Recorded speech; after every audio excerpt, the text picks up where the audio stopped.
ministers on this. It's why we've repeatedly raised these issues at the UN as well. Question 15, Mr. Speaker. Minister. Thank you very much, Mr. Speaker. The UK Government is committed to human rights in Sri Lanka and is leading international efforts to promote accountability in human rights, including at the UN Human Rights Council. And at a visit last month to Sri Lanka, I raised these issues with ministers of the new government in Colombo. Paul Clough. Thank you, Mr. Speaker. It is over 15 years since the end of the bloody civil war in Sri Lanka. Those responsible for the many war crimes committed during that conflict, including targeting of civilians and sexual violence, have still not been held accountable. In opposition, the Foreign Secretary called out on the government to follow the example of our allies, including the US and Canada, in imposing sanctions against individuals suspected of committing those appalling acts. Now he's in government, would he commit to finally doing so? Thank you, Mr. Speaker. In October of 2024, the UK and our core group partners led a resolution on Sri Lanka at the UN Human Rights Council outlining just what he is saying, renewing the mandate of the Office for the High Commissioner for Human Rights to report regularly on Sri Lanka to protect and preserve evidence to use in future accountability processes, and we consider a range of justice and accountability options, including sanctions, and keep evidence and any potential designations under close review. Right, we come to topicals. Alison Bennett. Question 1, Mr. Speaker. Foreign Secretary. As I set out in the House yesterday, securing a lasting peace that safeguards Ukraine's sovereignty for the long term is essential. To achieve this, Europe and the United States must provide the support Ukraine needs to stay strong. Ukraine must be at the heart of any talks.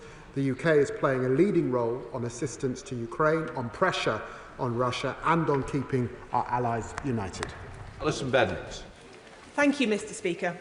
Will the government bring forward emergency legislation to seize frozen Russian assets and ensure they are repurposed to support Ukraine in the wake of Trump's talks with Putin? And if not, could the Foreign Secretary explain why not? The Honourable Lady raises an important issue. It's not an issue on which any government can act alone. We must act with European allies.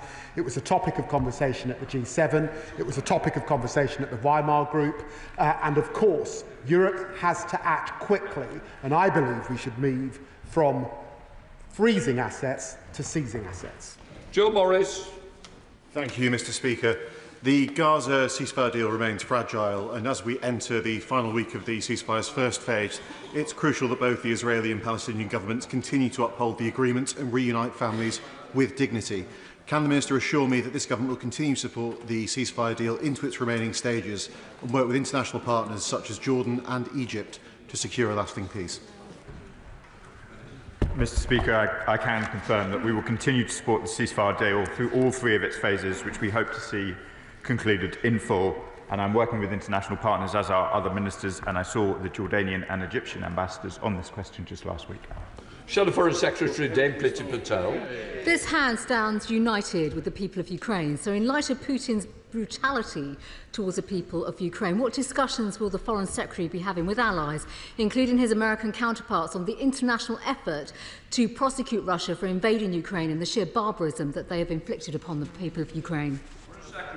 Well, I'm grateful to the Right Honourable Lady for raising the issue of justice and accountability. And she knows this work begun, of course, under the last government, that we led the world in ensuring that there were sufficient funds in Ukraine, and the Foreign Office does support lawyers working in Ukraine to gather that evidence. I'll never forget the scenes that I saw in Bucha and the victims that I've stood with. The UK will not let up on justice, and Putin should pay in terms of his accountability, not the British and European people.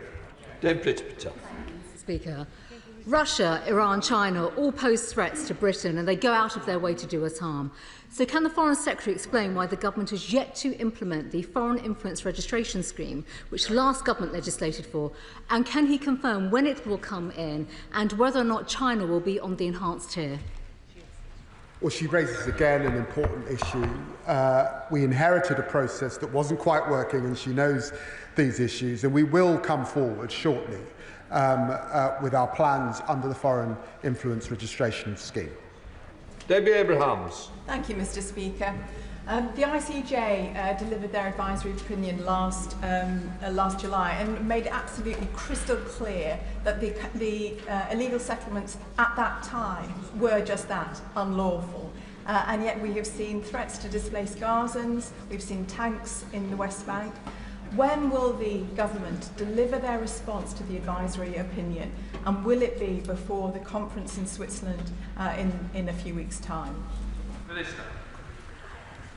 Mr. Speaker, I'm grateful to my honourable friend for the question and her long commitment to these issues. As I made clear during the Westminster Hall debate on the 12th February, UK respects the independence of the ICJ. We're considering the Court's advisory opinion with the rigour and the seriousness it deserves. We remain clear Israel should bring an end to its presence in the occupied Palestinian territories as rapidly as possible, whilst making every effort to create the conditions for negotiations towards a two-state solution.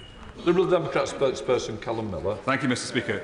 The whole House will be shocked to learn the worrying news that the mother of British-Egyptian political prisoner Alaa Abdel Fattah, Laila Souif, was admitted to St Thomas's Hospital last night.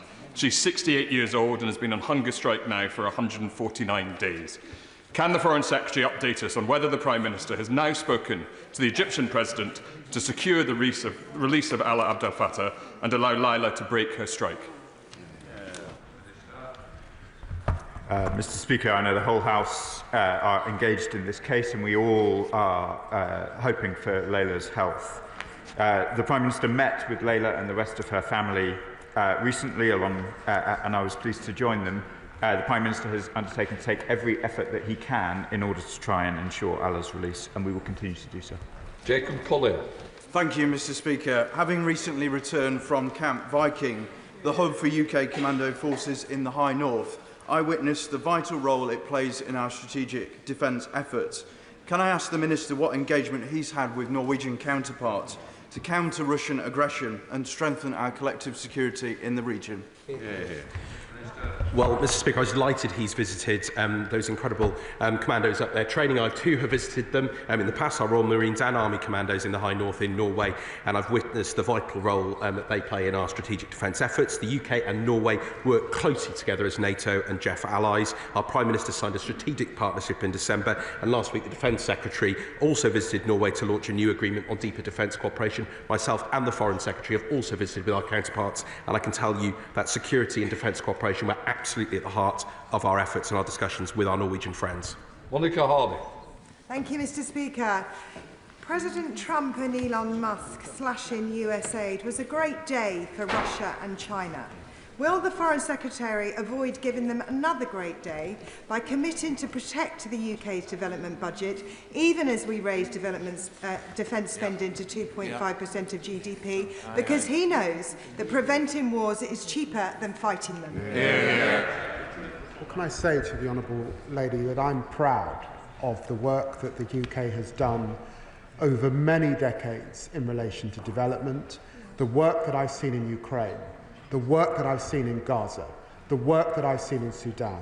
All of this work will, of course, continue. Fred Thomas. Thank you, Mr. Speaker. The security of Europe is absolutely paramount.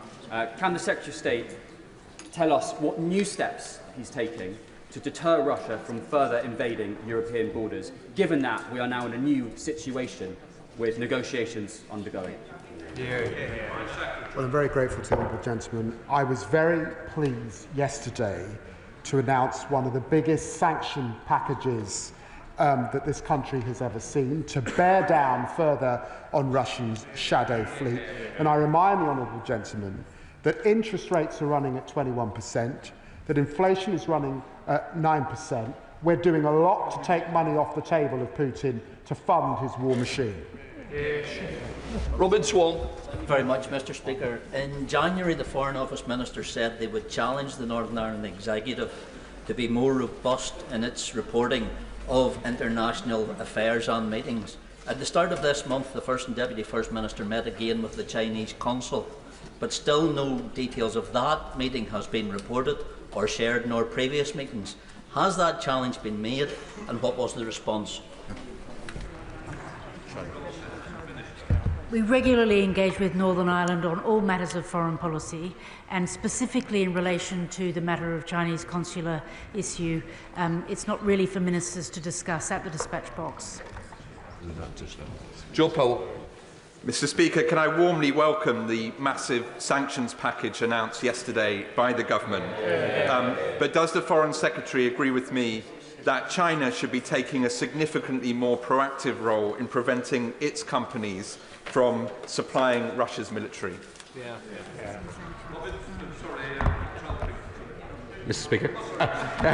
Mr. Speaker, can I thank my honourable friend for his praise and support for the action we took as the Foreign Secretary said. This is one of the largest package that we've done since the start of Russia's illegal and barbarous invasion. We are absolutely clear on the principle alongside our G7 allies that Russia must pay for the damage it is causing to Ukraine. And we, of course, look at third country routes in which support is being given to Russia's illegal actions in Ukraine. And we're taking a number of steps on that in that regard, including with companies in China. That was part of the package yesterday. Dr. Pinkerton. Last week, the honourable member for Lincoln, the Minister for North Africa and the Middle East, left open the possibility that the FCDO might revisit the issue of explicit carbon monoxide warnings on FCDO travel advisory pages. A change that we contend that would have a cascading effect in the UK travel industry, would drive up the use of carbon monoxide alarms, would save lives of British travellers overseas. Can I encourage the front bench team, please, to pick up this issue in the name of my constituent, Hudson Foley, to ensure that the lives of British travellers overseas are kept safe? Thank you. Mr. Speaker, I can confirm I will be adding information to our dedicated page for independent travellers to highlight the risks of carbon monoxide poisoning globally. And I'll be writing to Cathy Foley, who I was very moved to meet, along with the member. Sonia Kumar. Thank you, Mr. Speaker. Gaza's healthcare system has been devastated, and many civilians are in desperate need for treatment and specialist care, which is not available in Gaza itself. Will the Minister ensure the government continues to raise with Israel the importance of allowing safe passage out of Gaza for those children in need of urgent medical treatment, and will it consider additional evacuation routes for critically unwell children? I'm very grateful to my honourable friend for that important question. We've been working closely with Egypt, which of course has sought to support many of those requiring medical assistance. We continue to look very carefully at this issue, including across government. But of course, Gazans really need that healthcare support in Gaza, and we have been supporting that as the UK government. James Cleverly.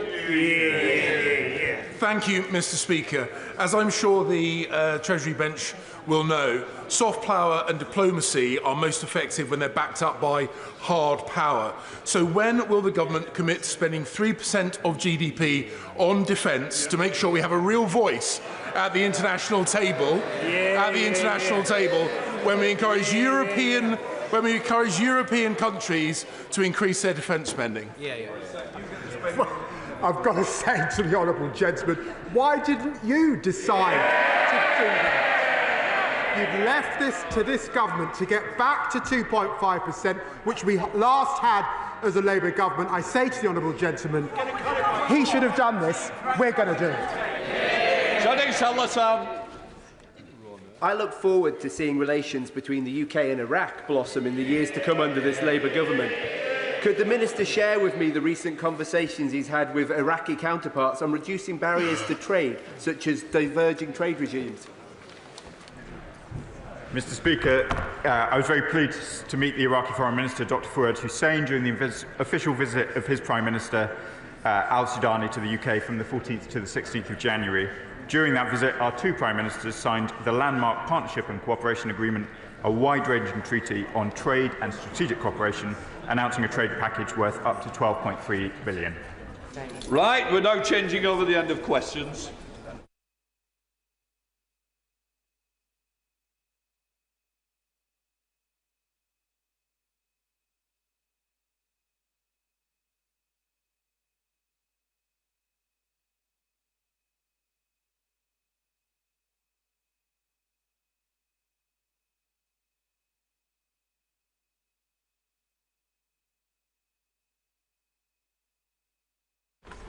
Before we start, the Government's own Ministerial Code says that a text of statement should be provided in advance to the Opposition and to the Speaker. It does not provide for the text to be redacted. I am particularly concerned at the reports that some of the redacted information was provided to the media in advance. if correct, that is a very discourteous to this House. I take it very seriously. Or it could well be that it's been leaked, in which case I hope there will be an inquiry to what has happened here.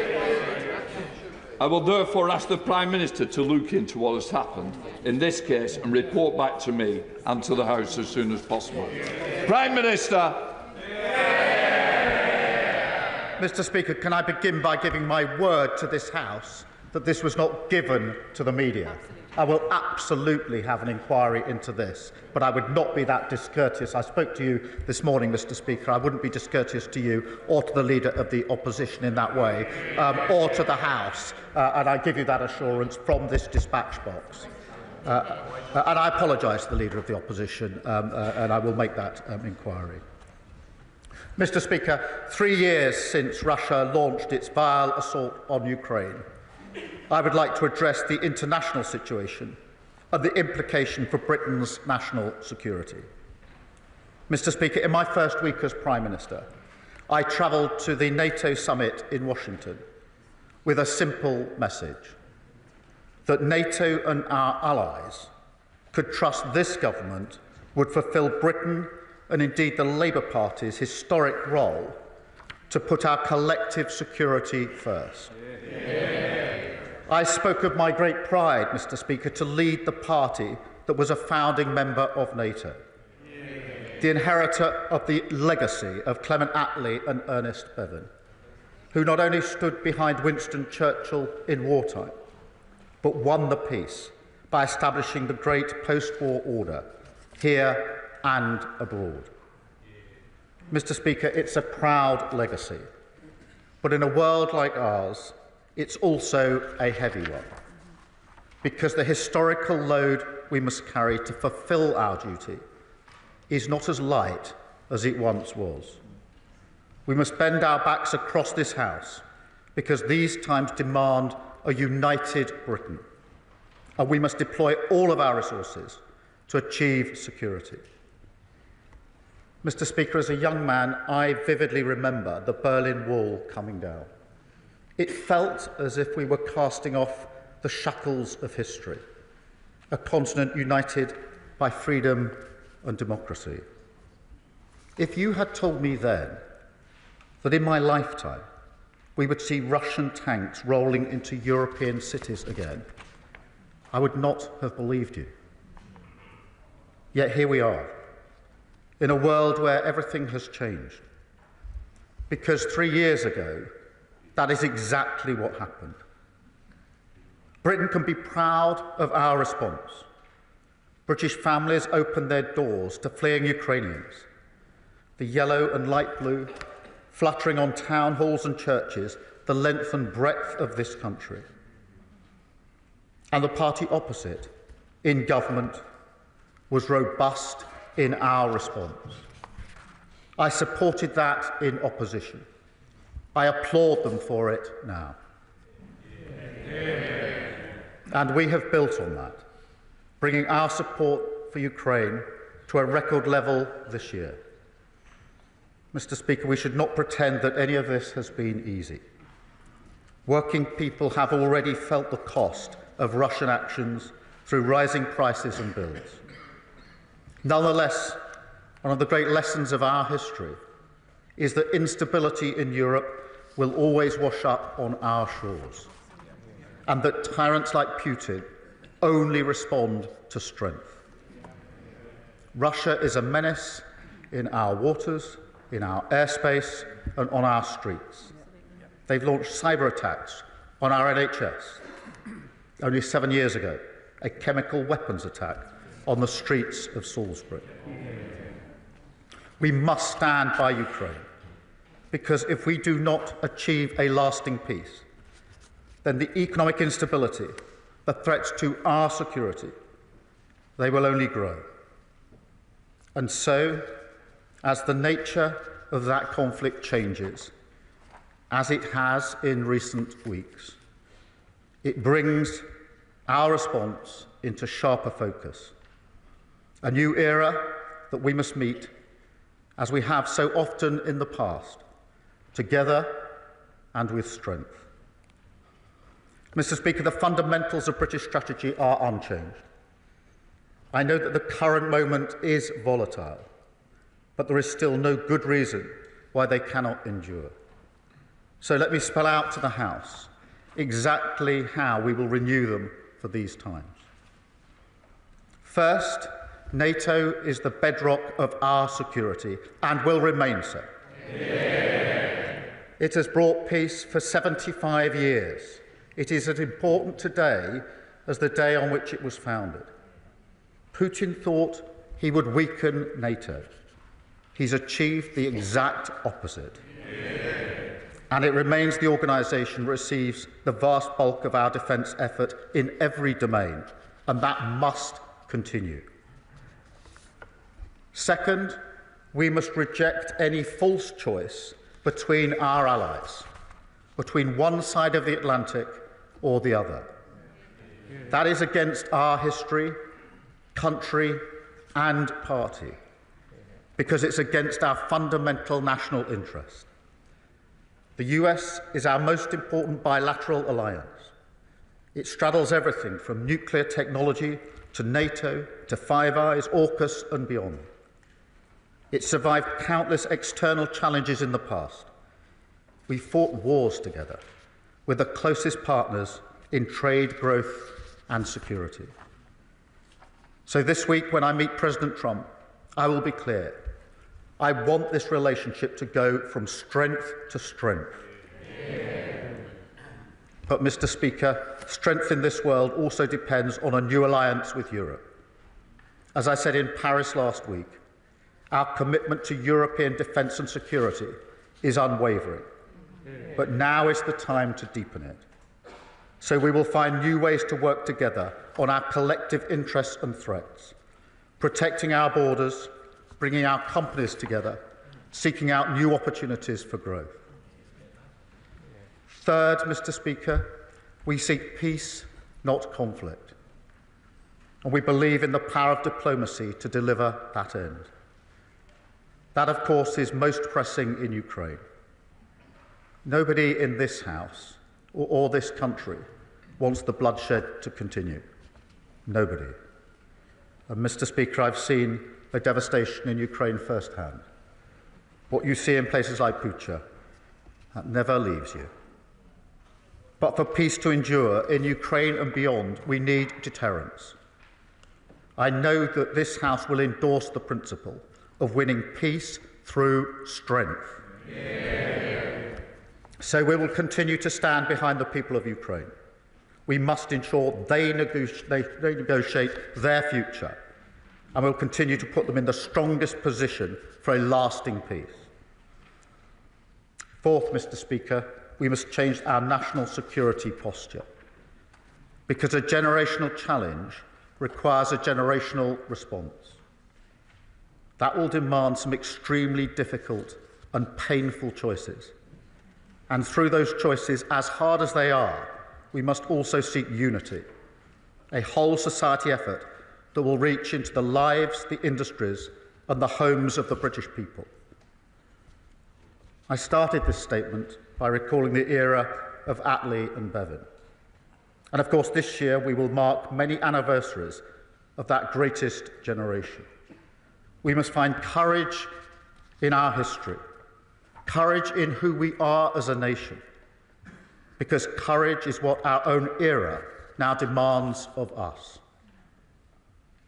So starting today, I can announce this government will begin the biggest sustained increase in defence spending since the end of the Cold War. Yeah. We will deliver our commitment to spend 2.5% of GDP on defence, but we will bring it forward so that we reach that level in 2027. Yeah. And we will maintain that for the rest of this Parliament. And let me spell that out, Mr. Speaker. That means spending £13.4 billion more on defence every year from 2027. But, Mr. Speaker, we also face enemies that are sophisticated in cyber attacks, sabotage, even assassination. And so our intelligence and security services are an increasingly vital part of protecting both us and our allies. So on top of the funding of 2.5% that I've just announced, going forward we will recognise the incredible contribution of our intelligence and security services to the defence of the nation, which means taken together we will be spending 2.6% on our defence from 2027. But, Mr. Speaker, we must go further still.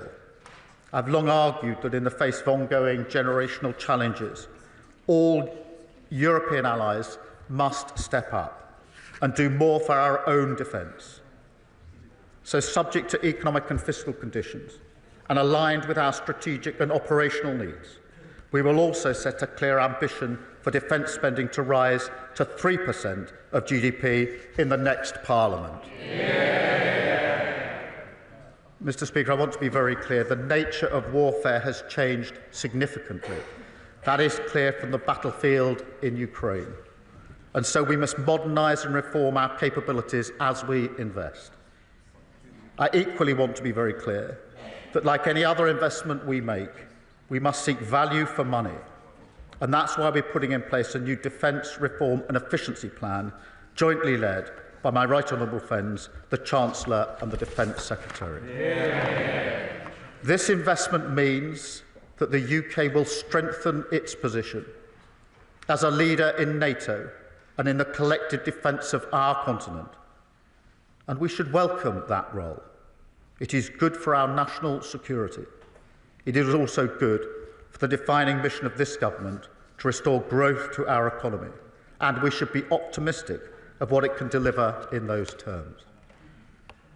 But, Mr. Speaker, in the short term, it can only be funded through hard choices. And in this case, that means we will cut our spending on development assistance, moving from 0.5% of GNI today to 0.3% in 2027, fully funding our increased investment in defence. I want to be clear to the House. That is not an announcement I am happy to make.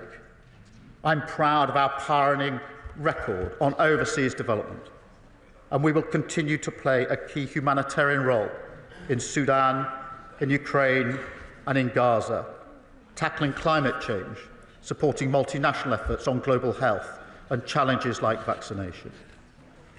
In recent years, the development budget was redirected towards asylum backlogs, paying for hotels.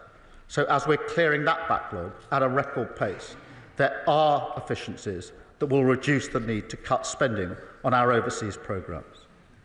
But nonetheless, it remains a cut, and I will not pretend otherwise. We will do everything we can to return to a world where that is not the case and rebuild a capability on development. But at times like this, the defence and security of the British people must always come first. That is the #1 priority of this government. But, Mr. Speaker, it's not just about spending. Our whole approach to national security must now change. We will have to ask British industry, British universities, British businesses and the British people to play a bigger part. Use this to renew the social contract of our nation, the rights and responsibilities that we owe one another. The first test of our defence policy is, of course, whether it keeps our country safe. But the second should be whether it improves the conditions of the British people. Does it help provide the economic security that working people need? Because ultimately, as Attlee and Bevan knew, that is fundamental to national security as well. We will use this investment as an opportunity.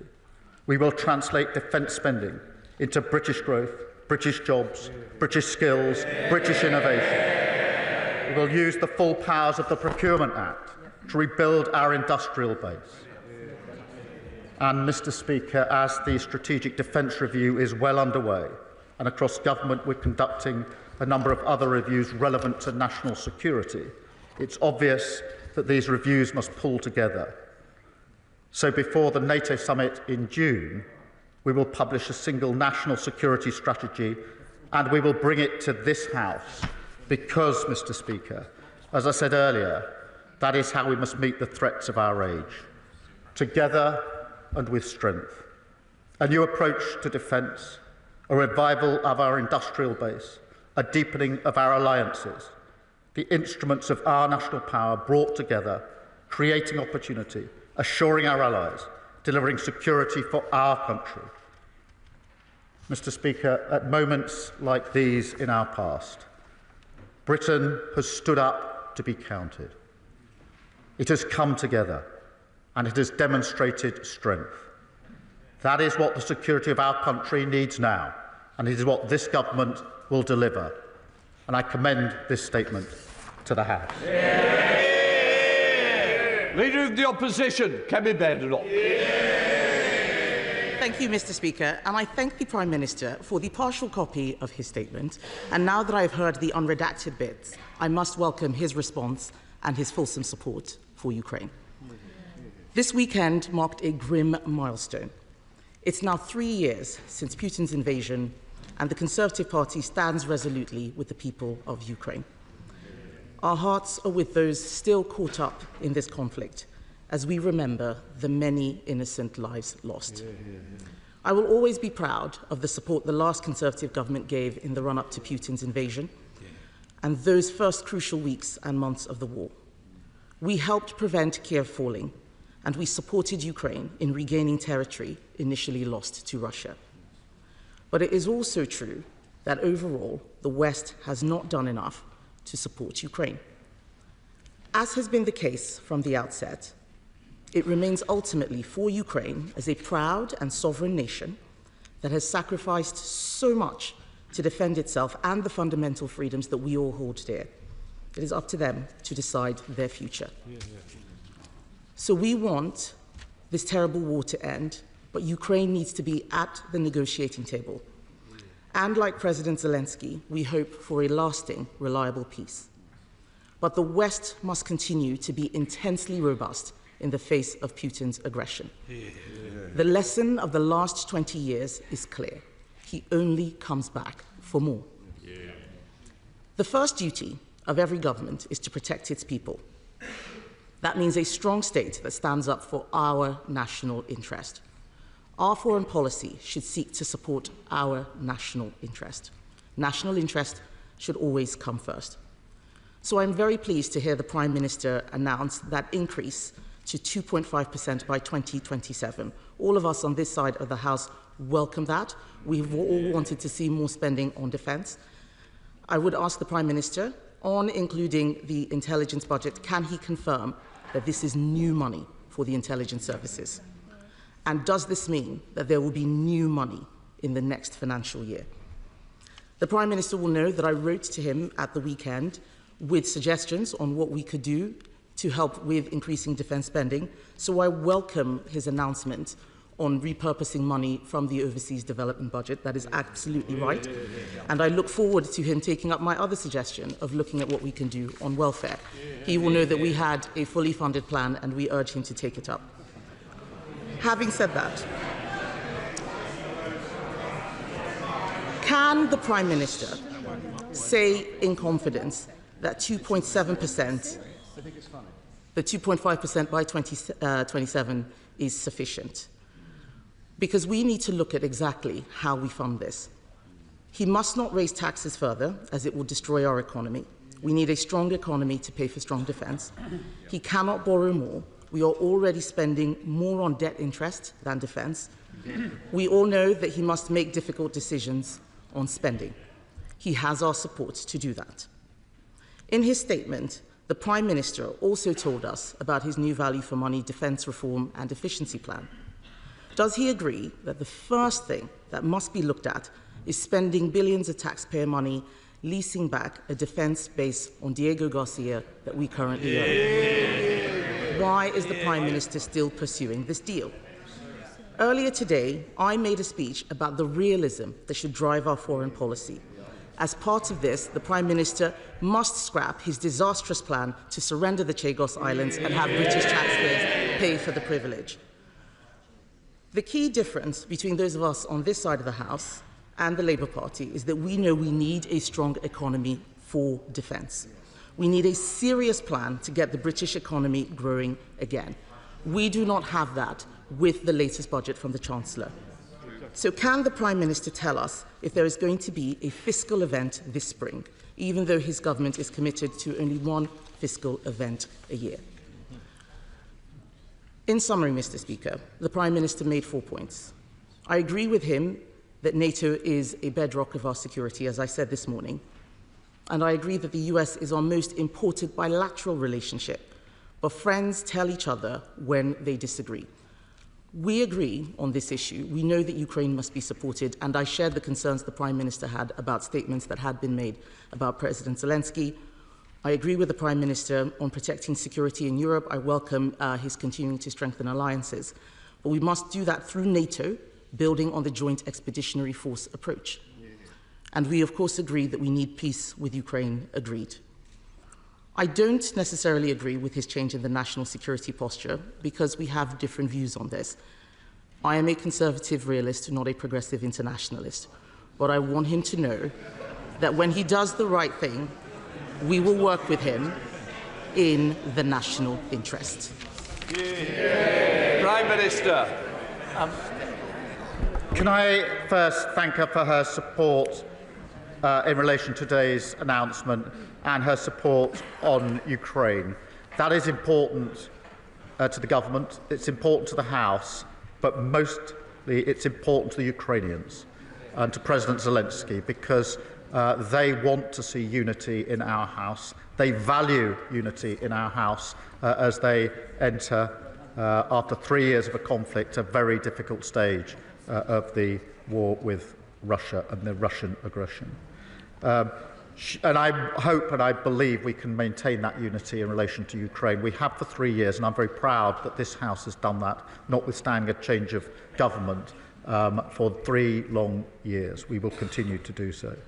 She asked about the money on defence and security and intelligence. There was new money at the budget in relation to that, but what I'm doing here is in addition to the 2.5%, which is the increase in defence spend as it's always been understood, is to recognise that the nature of the threats to our country are different now and that the security and intelligence services play a key part for us and for our allies in our defence, and that takes the total to 2.6. She asked me if we're going to tax to pay for the 2.5% or to borrow to pay for the 2.5%. The answer to that is no, which is why I've set out precisely pound for pound how we will pay for it today. That has meant a very difficult decision on overseas development, a very difficult decision, and not a decision that I wanted to take or that I'm happy to take. But it is important that we explain where the money will come from in terms and explain where it's coming from today. And I was only ever going to come to the House with a plan, with a timeline in it, a percentage in it, and an answer to the question, how are you going to pay for it?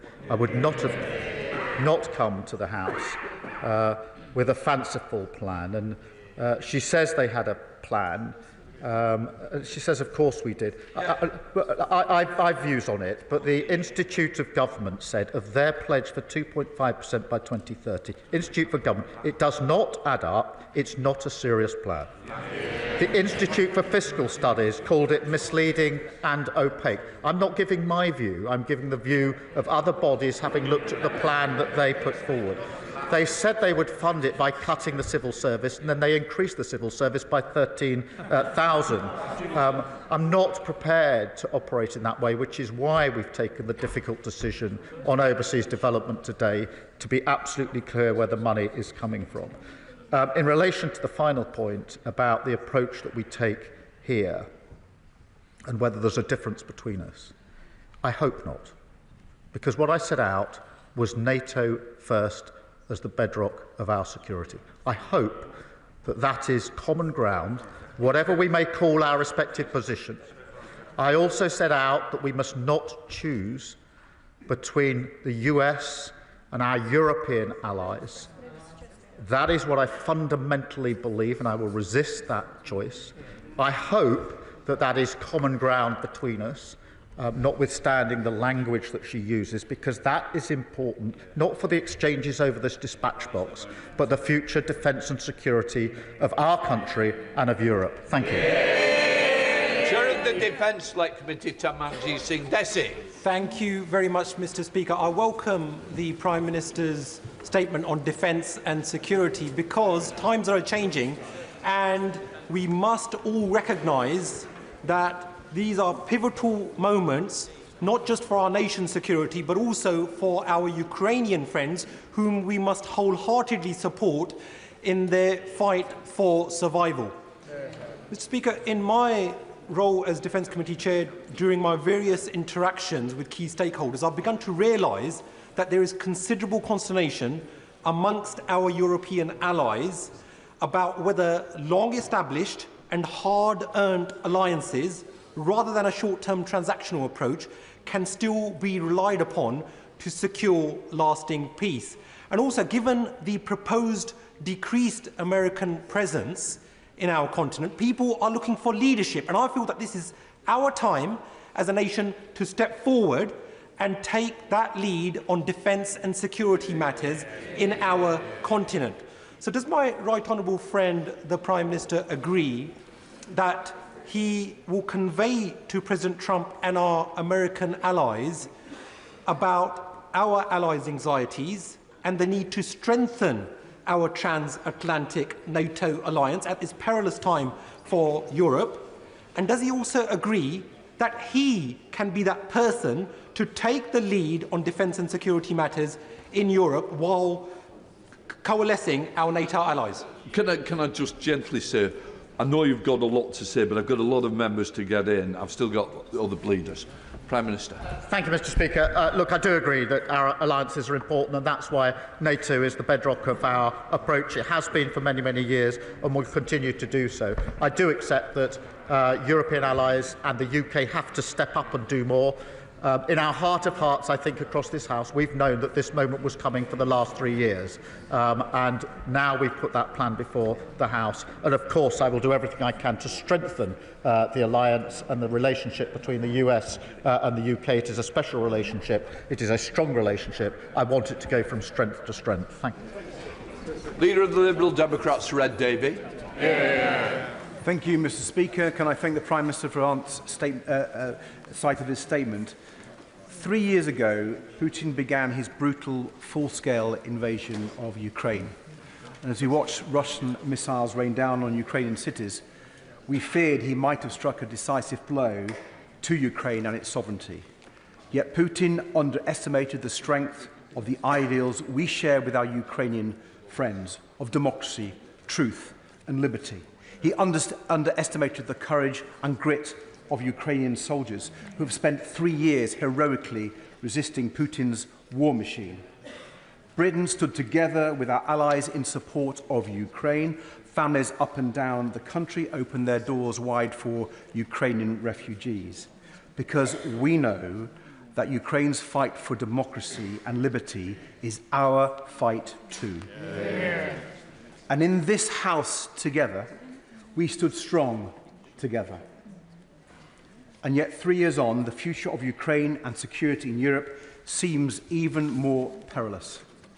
Then, Washington was clearly on our side, but now the United States is voting with Russia, Belarus, and North Korea in the United Nations. President Trump labels President Zelensky a dictator, but not Vladimir Putin. Mr. Speaker, after the Second World War, Britain came together with allies around the world to establish NATO, and with America agreed to underwrite security on this continent, recognizing the threat to the security of one nation was a threat to the security of all nations. Mr. Speaker, the events of the past few days are clear. That era is over. We may be watching before our very eyes the betrayal of our Ukrainian allies by America, and with it the potential betrayal of Europe and of Britain too. We must respond. Now it is up to the United Kingdom to lead in Europe. As a nation, we must seize this moment. Mr. Speaker, it is for our national interest that Liberal Democrats have supported the Prime Minister's proposals on Ukraine, including British troops joining a reassurance mission in Ukraine if a just settlement is reached. And that is why we strongly support the Prime Minister raising defence spending to 2.5%, preferably using seized Russian assets to pay for extra defence support for Ukraine. We will scrutinise all aspects of the government spending plans carefully, but I hope that moving at pace to 2.5% will mean ministers will shortly announce the reversal of the Conservatives' short-sighted cut of 10,000 troops from our armed forces. But, Mr. Speaker, the Prime Minister is right. We must go further. So will the Prime Minister initiate talks between all parties in this House to establish that vital consensus needed to take us to spending 3% of GDP on defence as soon as possible? The Prime Minister will know that for months, we Liberal Democrats have urged the government to seize the frozen Russian assets, which amount to over £20 billion, and repurpose those funds for Ukraine's defence. So will he take immediate steps to gather European leaders and begin the seizure of Russian assets so that we can support Ukraine no matter what America does? And will he, on his trip to Washington, try to persuade President Trump to do the same, to make Russia pay? The Prime Minister will know that the whole country will be willing him on, hoping that he might be able to persuade Donald Trump to change his mind on Ukraine. We on these benches think he is right to try. But should that not work, Mr. Speaker, will he be clear where the United Kingdom then stands? And will he make it clear that if necessary, if absolutely necessary, it will be with Ukraine and our European allies, not Putin and Trump? Prime Minister. Can I firstly thank him for his support on Ukraine? It's been steadfast and it's been across this House, and for the same reasons as I replied to the Leader of the Opposition, it is important, not just here but to those in Ukraine. We do need to step up and lead in Europe. We've been saying that for a very long time. All European countries need to do more, and now is the moment to do so. But we need to do that together with the US, because what is needed more than anything is a lasting peace, a ceasefire that simply gives Putin the chance to regroup and to go again is in nobody's interest. A lasting peace means that we must talk about issues like security guarantees. We are prepared to play our part, as I've already indicated, but I've also indicated that to be a security guarantee, it also requires a US backstop, US support for that security guarantee, and that will be at the heart of the case that I've been making for some time. On the question of assets, as he knows, of the assets that have been seized already, the interest on those, £3 billion, has already been committed to Ukraine, and we are working with our European allies to see what more can be done in relation to the funding that's going to be necessary. Stepping up means stepping up on capability, coordination, and stepping up on funding, which is what we've done today with this statement. Chair of the Treasury Select Committee, Dame Benckilia. Thank you, Mr. Speaker. Mr. Speaker, I warmly welcome the Prime Minister's statement today and this strong commitment to defence spending.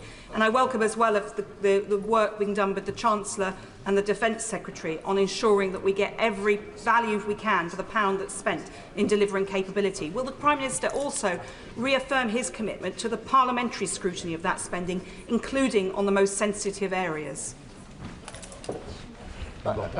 Yes, of course. It's extremely important, and she knows that well. She's absolutely right to say we must get value for money. This is a huge increase in defence spending. It's very important it's used on the right capabilities in the right way, and that's why we intend to get a much better grip on the money that will be put in. Sir Ian Duncan-Smith. Mr. Speaker, can I welcome the Prime Minister's announcement? I personally think it's a start, not a finish. I think we will find we will have to be raising defence spending further, but I welcome it nonetheless, and I, on behalf of all of this House as well, and my right honourable friend, will support that as he goes forward. He's due to go to Washington, and one of the problems we've got there is that they seem to have reached the conclusion that peace is simply the absence of war. Can he make sure that he reminds the President that a peace without justice and the right to freedom and choice in democracy is not peace, but a partial ceasefire? And will I also say to him, he might just go and remind the President that the last great test that we faced united the United Kingdom and America, with Lady Thatcher and Ronald Reagan taking decisions that moved Europe in the right direction. Can he appeal to him, instead of running around making adverse comments, perhaps to link hands with the United Kingdom to persuade the rest of Europe to step up as we are now stepping up? Prime Minister. Can I firstly thank him for his support and the point he makes about a lasting peace and what it must be is really important, because this isn't about just stopping the fighting.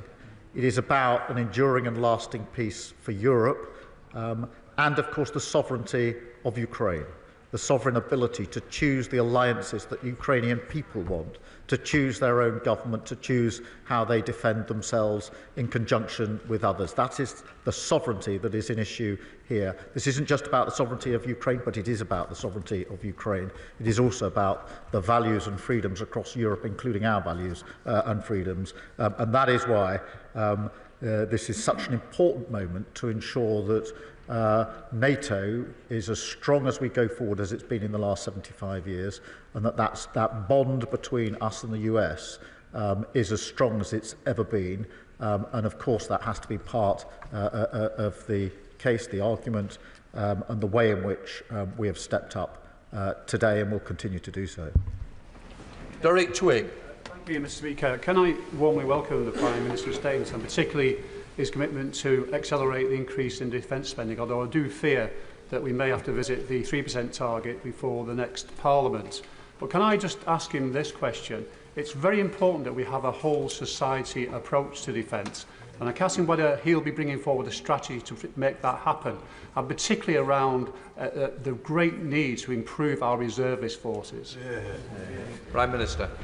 Well, Mr. Speaker, it does have to be a whole society response, and that's why I set that out. I'm grateful to him for raising it in my statement to the House. And of course, it has to be a driver of industrial growth and our industrial strategy.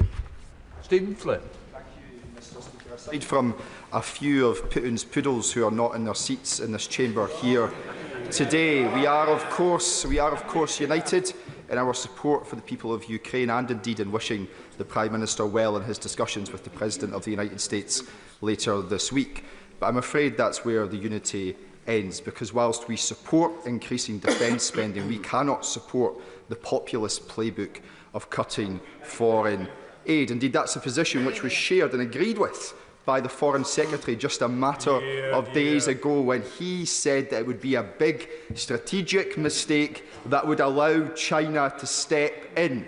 Why was the Foreign Secretary wrong and the Prime Minister right? Prime Minister. Well, let me thank him for his support on the question of Ukraine. That is important. And just to reassure him, the decision that I've taken today on development aid is not an ideological decision. I absolutely understand the importance of it. It's a very difficult and painful decision, but a necessary decision. He talks about choice. He talks about choice. They welcome the biggest settlement since devolution in the budget, but they voted against it because they couldn't take a choice. He welcomes the increase in defence spending, but he doesn't want to say how he will fund it. Choices, grown-up choices about the future of Europe require grown-up decisions and choices, and that is what we've done. Nick Smith. Mr. Speaker, instability in Europe does wash up on our shores, and so can I accept the hard decision the Prime Minister has made today to invest in defence, and this means difficult decisions in international development. My question is, though, can we please invest more in cyber, given the disinformation and the cyber attacks that our country faces on a daily basis?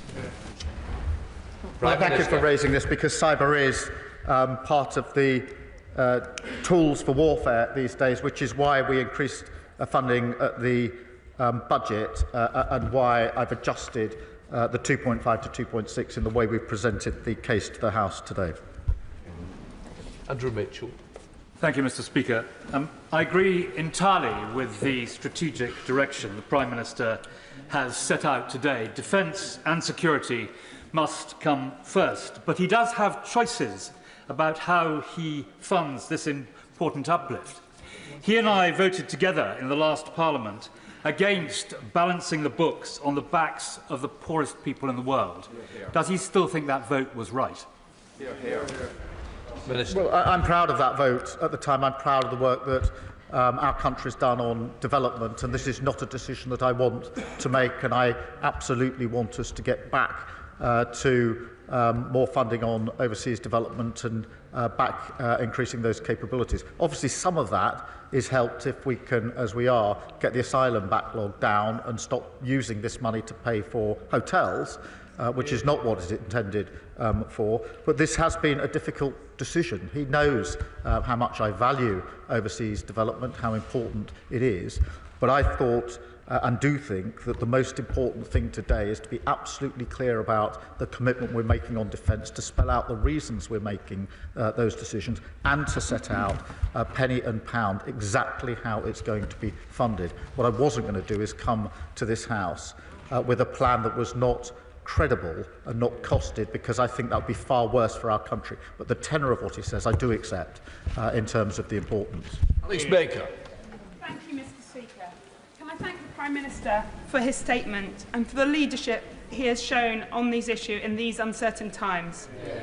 As the Member of the Parliament for the home of the British Army, this is hugely welcome news for my constituency, and my community is ready to serve. Can I ask the Prime Minister what he is going to do to help create jobs in our defence sector in my community? Prime Minister. Well, I thank her for her question, and her constituency and constituents are obviously hardwired into this in the makeup of her constituency. I do think that this is an obligation, an important obligation that we must rise to, but it is also an opportunity, Mr. Speaker, to ensure that the jobs that will be generated through this are British jobs with British skills in all of our constituencies, and we'll endeavour to make sure that that is the case. Helen Maguire. Thank you, Mr. Speaker. Today we're pleased to hear the announcement that the government will increase their defence spending to 2.5%, but we're still waiting for the SDR review to be completed, and without this we're in the dark. So will the SDR review be announced soon, and if not, can the Prime Minister outline how this additional money will be spent? The SDR is advanced, and I will come to the House with it just as soon as we can. I want to make sure that we have properly identified the challenges and the capabilities. Now we've put the funding forward, obviously, today, so we will do that as soon as we can, and when we do, it will be a credible plan for the House. Zuba Hammond. Thank you, Mr. Speaker. Can I thank the Prime Minister for his tireless efforts in trying to bring security to Ukraine, because their security is our security. But I wonder if you will agree with me that this is only possible because we are one United Kingdom. That strength, that solidarity is only possible because of our four nations working together. And will they agree with me that those that attempt to fragment that union at these perilous times do us great harm? Prime Minister. Well, I do agree with that. I think that as the United Kingdom, we have always stood up in moments like this, and we stand up again as the United Kingdom, and we're proud to do so. This is an important moment at a juncture after 3 years of a conflict.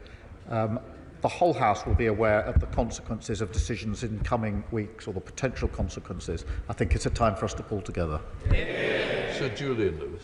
President Trump says he wants his legacy to be that of a peacemaker.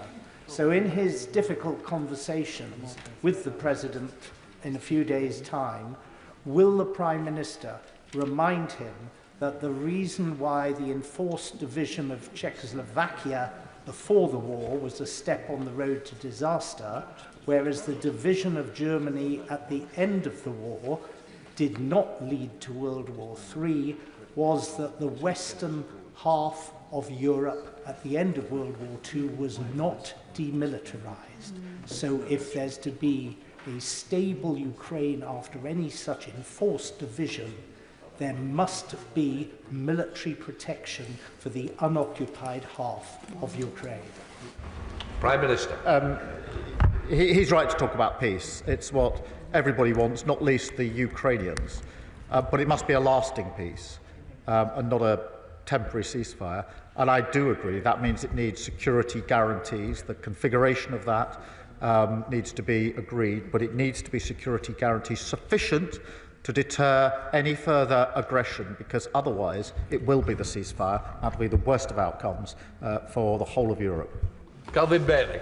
Thank you, Mr. Speaker. I thank the Prime Minister for his leadership and the announcement today, committing us to 2.6% of defence GDP on defence spending and 3% beyond that. This is in stark contrast to the 14 years of erosion of defence spending, of the hollowing out of our services and the service life that resulted. Does the Prime Minister agree with me that the reforms being put forward by the Defence Secretary are essential to deliver deterrence and prevent further acts of Russian brutal imperialist aggression in Europe? Prime Minister. The reforms are really important, the strategic review is very important, and the funding is very important, because this is a moment where we must step up and play our full part in the defence of our country and the defence of Europe. And I've already said what I said about the plan that the party opposite put forward at the election. I've not quoted my words, I've quoted the words of the Institute for Government, who said it was... well, I would say what I think, but I think what they said was perfectly right, which was it wasn't properly funded, it wasn't a credible plan. We've put a credible plan before the House, and I'm glad it's been welcomed. Where should we go? Liz Saville-Roberts. Diolch yn fawr iawn. And Plaid Cymru stands firm with the need to safeguard Ukraine's sovereignty, because international security is also national security. But the UK will now cut the already diminished foreign aid budget to fund military spending. National security calls for building peace as well as armed forces. Given the importance that overseas aid plays in preventing conflict, building democracy and curbing warmongering tyrants, and to paraphrase his Foreign Secretary, surely this too is a massive strategic and moral mistake. Prime Minister. Well, she's right to raise the importance of overseas development. I've said that from the dispatch box a number of times. But this is a moment where we have to step up. This is a moment where we have to increase our defence spending. Of course, everybody in this House would wish that wasn't the situation. We've had a peace dividend for many years. That has come to an end, and we have to step up, and our first duty is to keep the country safe. And in order to do that, it requires a credible plan, a difficult plan, I accept, not a plan, not a decision I wanted to make, but a credible plan for the defence and security of our country and the defence and security of Europe. Richard Quidley. Thank you, Mr. Speaker. I welcome the Prime Minister's statement, and I agree with him that it is the beginning, not the end of the process. But does he agree it's not just how much money you spend, but how well you spend it? And will he join me in thanking all of our armed forces personnel for the commitment they show day in, day out to defending our nation? Prime Minister.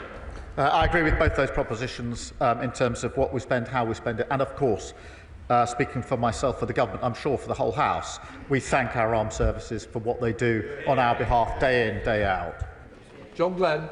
Thank you, Mr. Speaker. It is without doubt that an enduring peace is only achieved if we have enduring security arrangements. So I warmly welcome the Prime Minister's announcement on defence expenditure and the commitment to it. But I would like to reiterate my observation, the observation of others, around the way that that money is spent. For a generation, we have been complacent, and there is significant dysfunctionality in the way that industry works with government on the procurement and delivery of defence capabilities in this country. I would urge him to keep his Defence Secretary in place for the duration of this Parliament, so he can so that we can, across this House, find some common purpose to deliver enduring reforms that stand the test of time.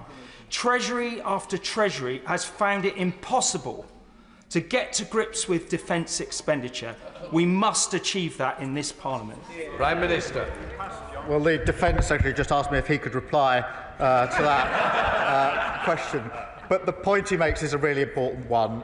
Procurement has not been in the right place. The grip on defence spend hasn't been in the right place, and we haven't used our businesses in the way that I think we could have done in the past. I mean, I would gently say 14 years might have been a good period to have got to grips with that. But we do need to get to grips with it now. I actually think it will be welcomed by the whole House as we do so, because we do need to do that. Louise Jones.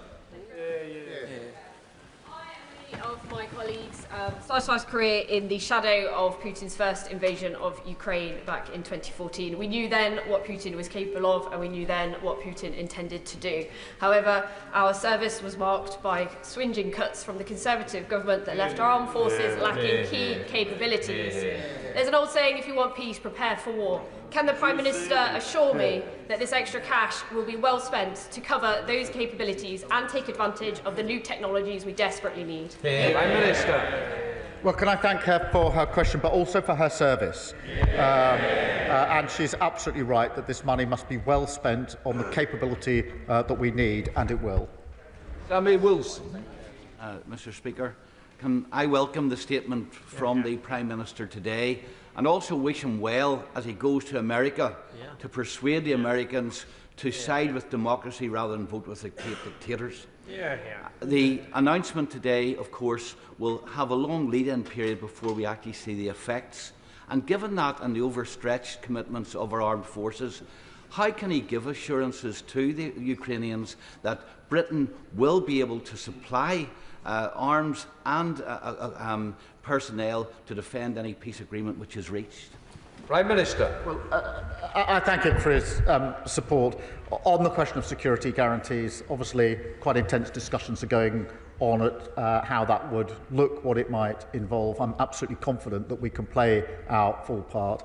I won't disclose details to the House for reasons that he will understand, but I'm confident that we can and we will play our full part in whatever security guarantees may be needed. Of course, with US backing, which is important if there to be proper guarantees. Alice MacDonald. Thank you very much, Mr. Speaker. I welcome the uplift in defence spending, but as the Prime Minister has recognised, this is a difficult decision when it comes to our aid budget. I, like many others in the House, have seen the first-hand impact that the aid budget makes, not only on tackling poverty, but on our own stability and prosperity.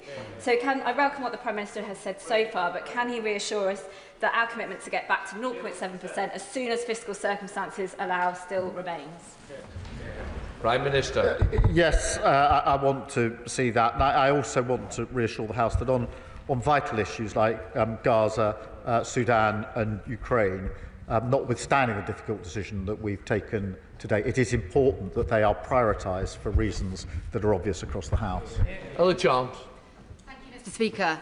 While there are members across the House clearly recognise the need to invest more and indeed to invest differently in defence and security, it's obviously, unbelievably counterproductive and short-sighted to fund that by slashing aid to the poorest and most fragile countries, or indeed by squeezing already stretched departmental budgets. So can I ask the Prime Minister, why will he not fund this by increasing taxes on the most wealthy rather than placing the burden on the poorest? Prime Minister. I don't think that the plans, as far as I've seen them being put forward on the other side, are realistic. It is for us, if we're to make a commitment like this, to put forward a credible, costed plan where we can say with certainty precisely where the money is coming from. And that's why we've taken the difficult decision that we've taken today. Dr. Rupahat. Mr. Speaker, the Prime Minister's statement hits the nail on the head, unlike the rantings of J.D. Vance at the Munich Security Conference on European freedom of speech. So I know that it's going to be particularly welcome in the Ealing Ex-Servicemen's Club.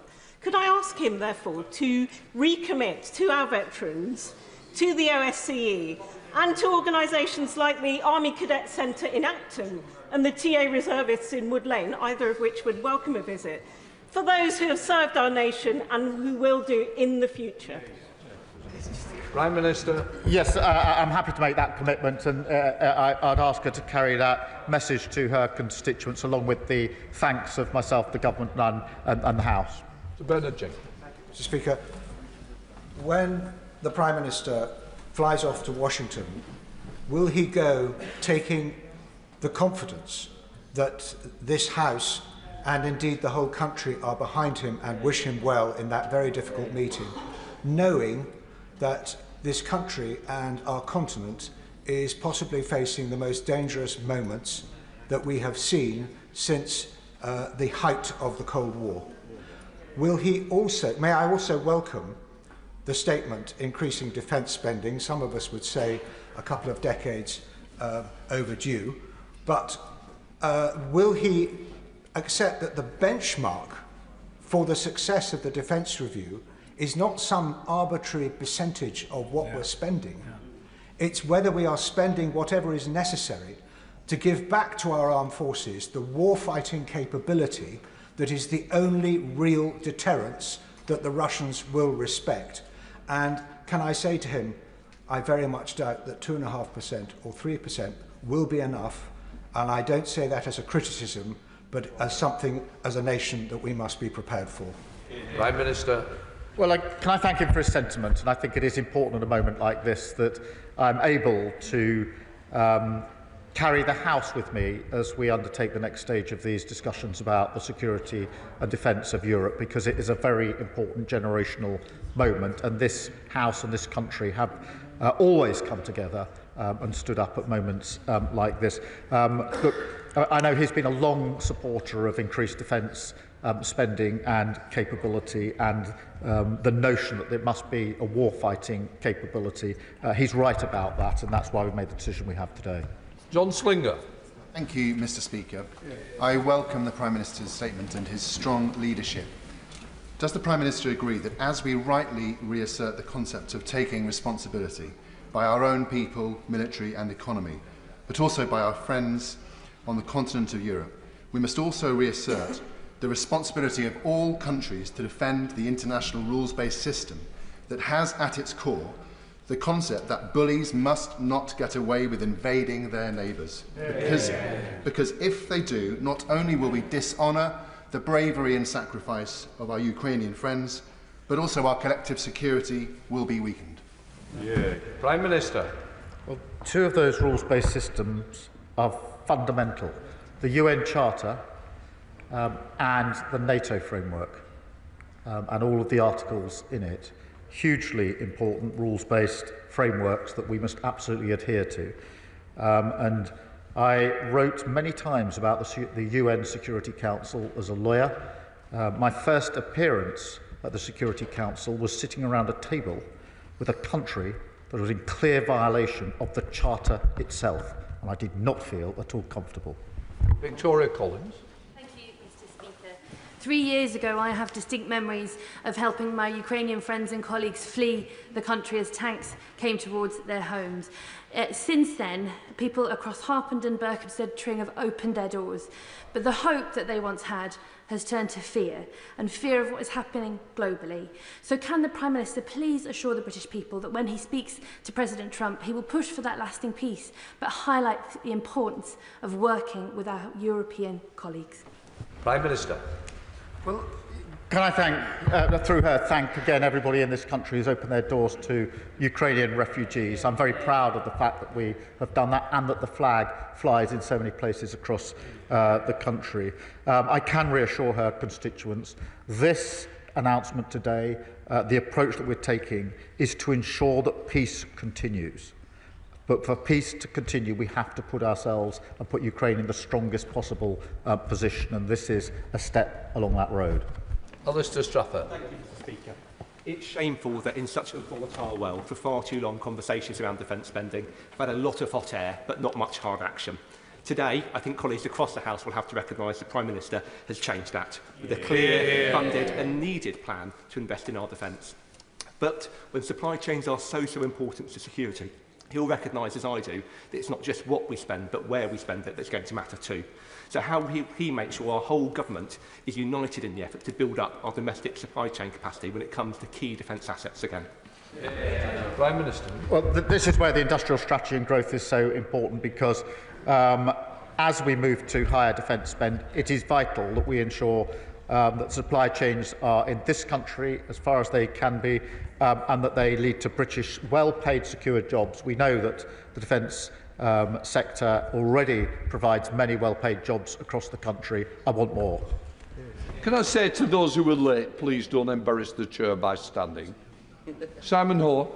Thank you very much indeed, Mr. Speaker. And almost on that point, what an abdication of responsibility and duty that on these precious issues of defence and security, there's not a single member of the Reform Party who's capable or able to stand and ask a question of the Prime Minister this afternoon.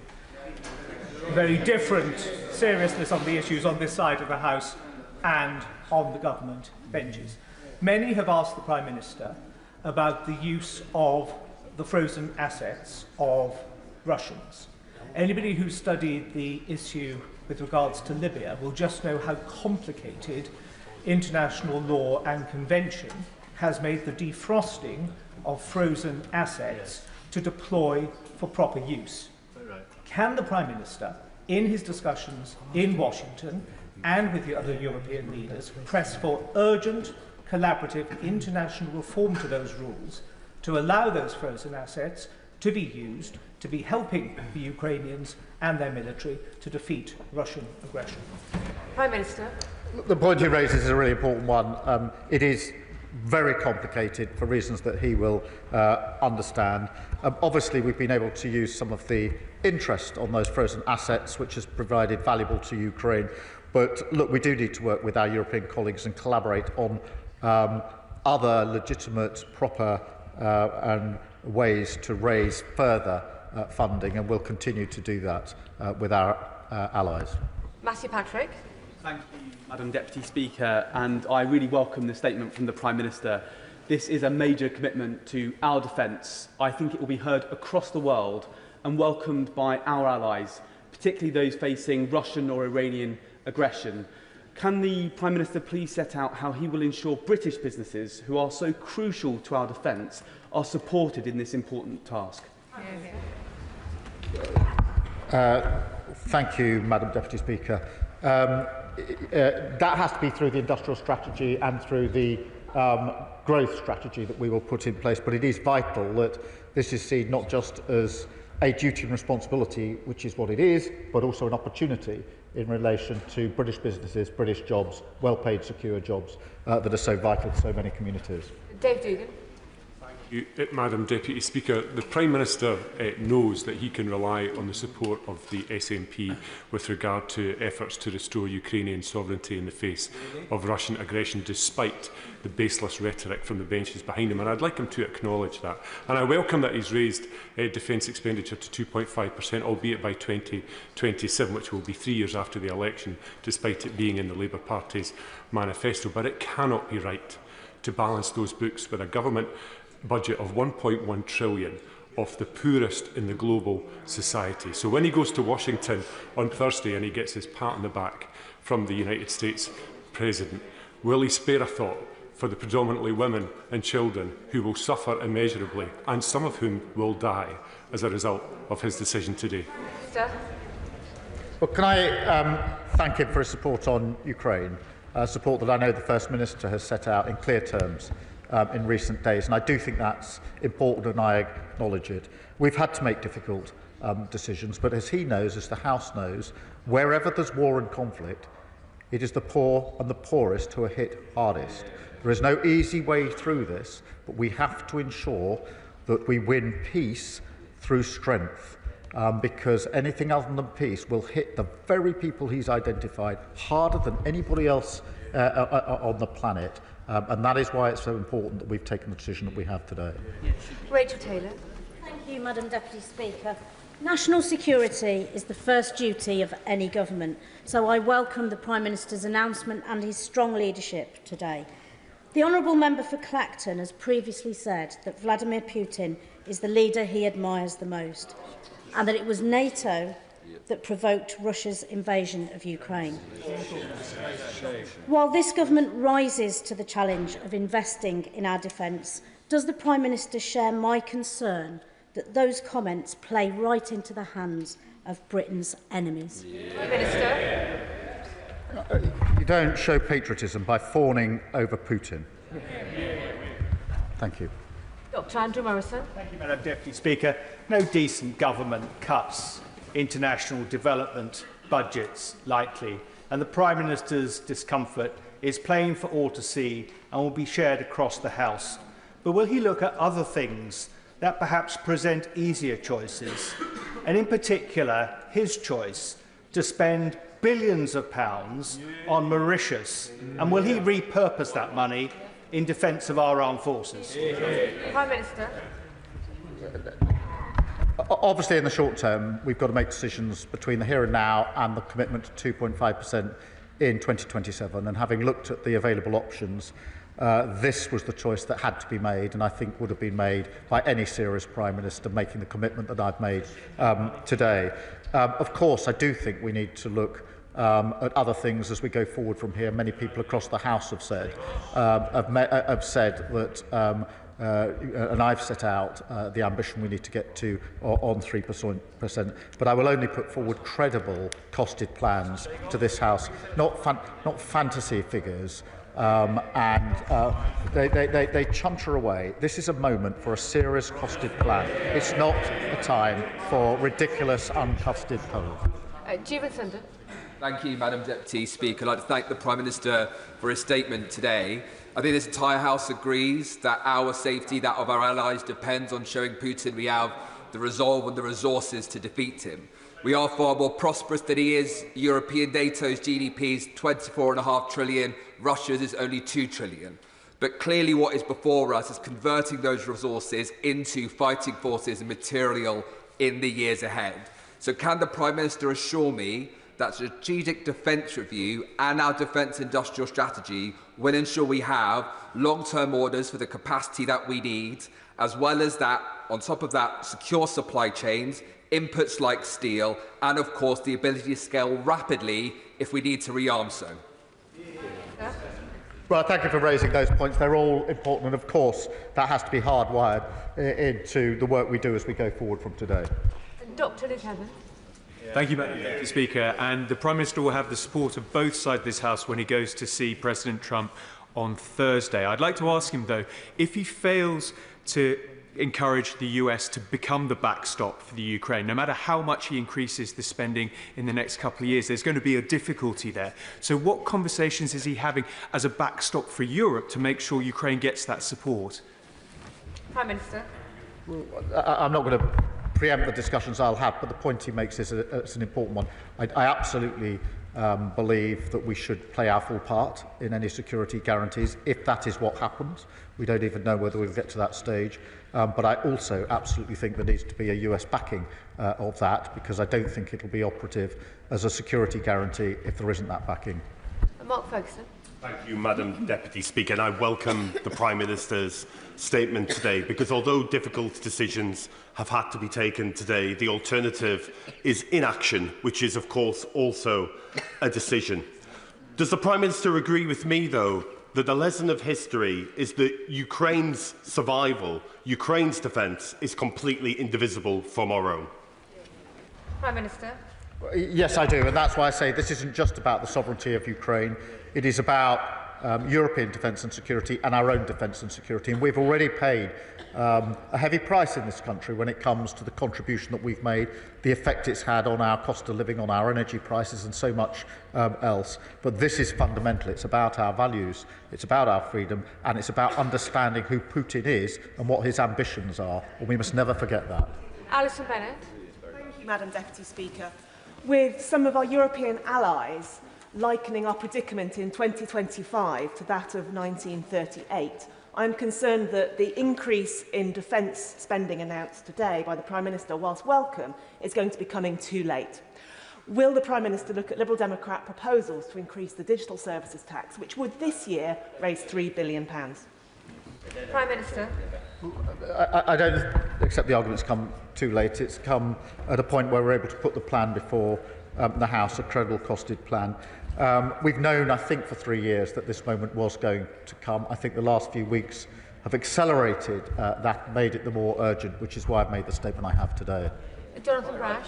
Thank you, Madam Deputy Speaker. Can I welcome the Prime Minister's leadership today in undertaking the first duty of any leader, which is the defence of this nation, and reiterating that fundamental British value that our country opposes fascists. We never appease them. The Prime Minister talked rightly about renewing the social contract with the British people in terms of jobs, in terms of skills, in terms of industry. Does he agree with me that if we are to do that, it must reach every part of our country, including areas that I represent that are far too often left behind? Prime Minister. Yes, I do. I think we must rise to that challenge. I think if you look at the defence sector, many of the well-paid, skilled jobs that already exist are across the whole of the United Kingdom. We need to ensure that there's more of those well-paid, skilled jobs across the whole of the United Kingdom. Dr Ben Spencer. Thank you, Madam Deputy Speaker, and I thank the Prime Minister for his statement today and also his acknowledgement that, as important as what he said here, he recognises that he and the government will come back with a view to getting towards 3%. He said in response to an earlier question that the peace dividend is gone. In light of that, does he agree with me that we need to also look at welfare spending, given that in current circumstances, no serious country can spend more on welfare than defence? Prime Minister. Well, I do agree with that. I think the last government let it spiral by an additional £30 billion. It's out of control.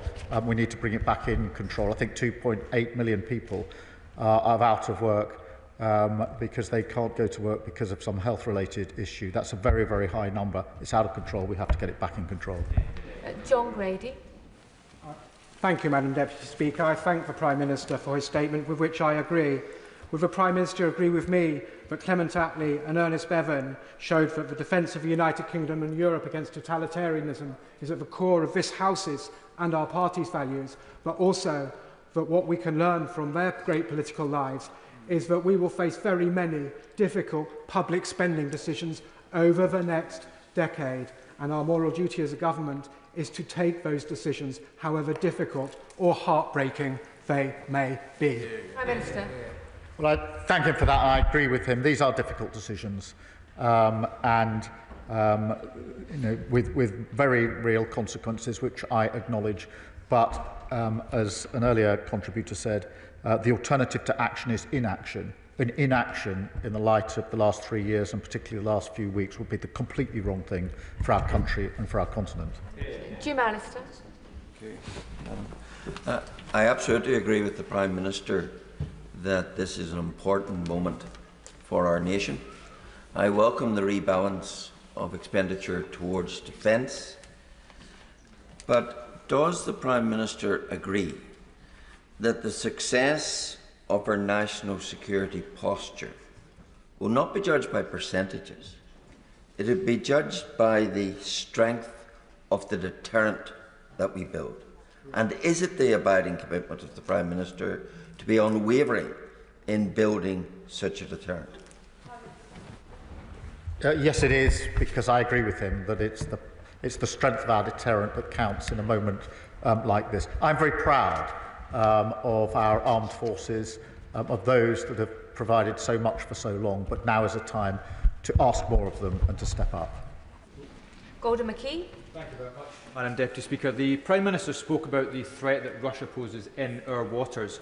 Just a few weeks ago, I saw a piece of undersea cable which was cut, almost certainly by a Russian vessel.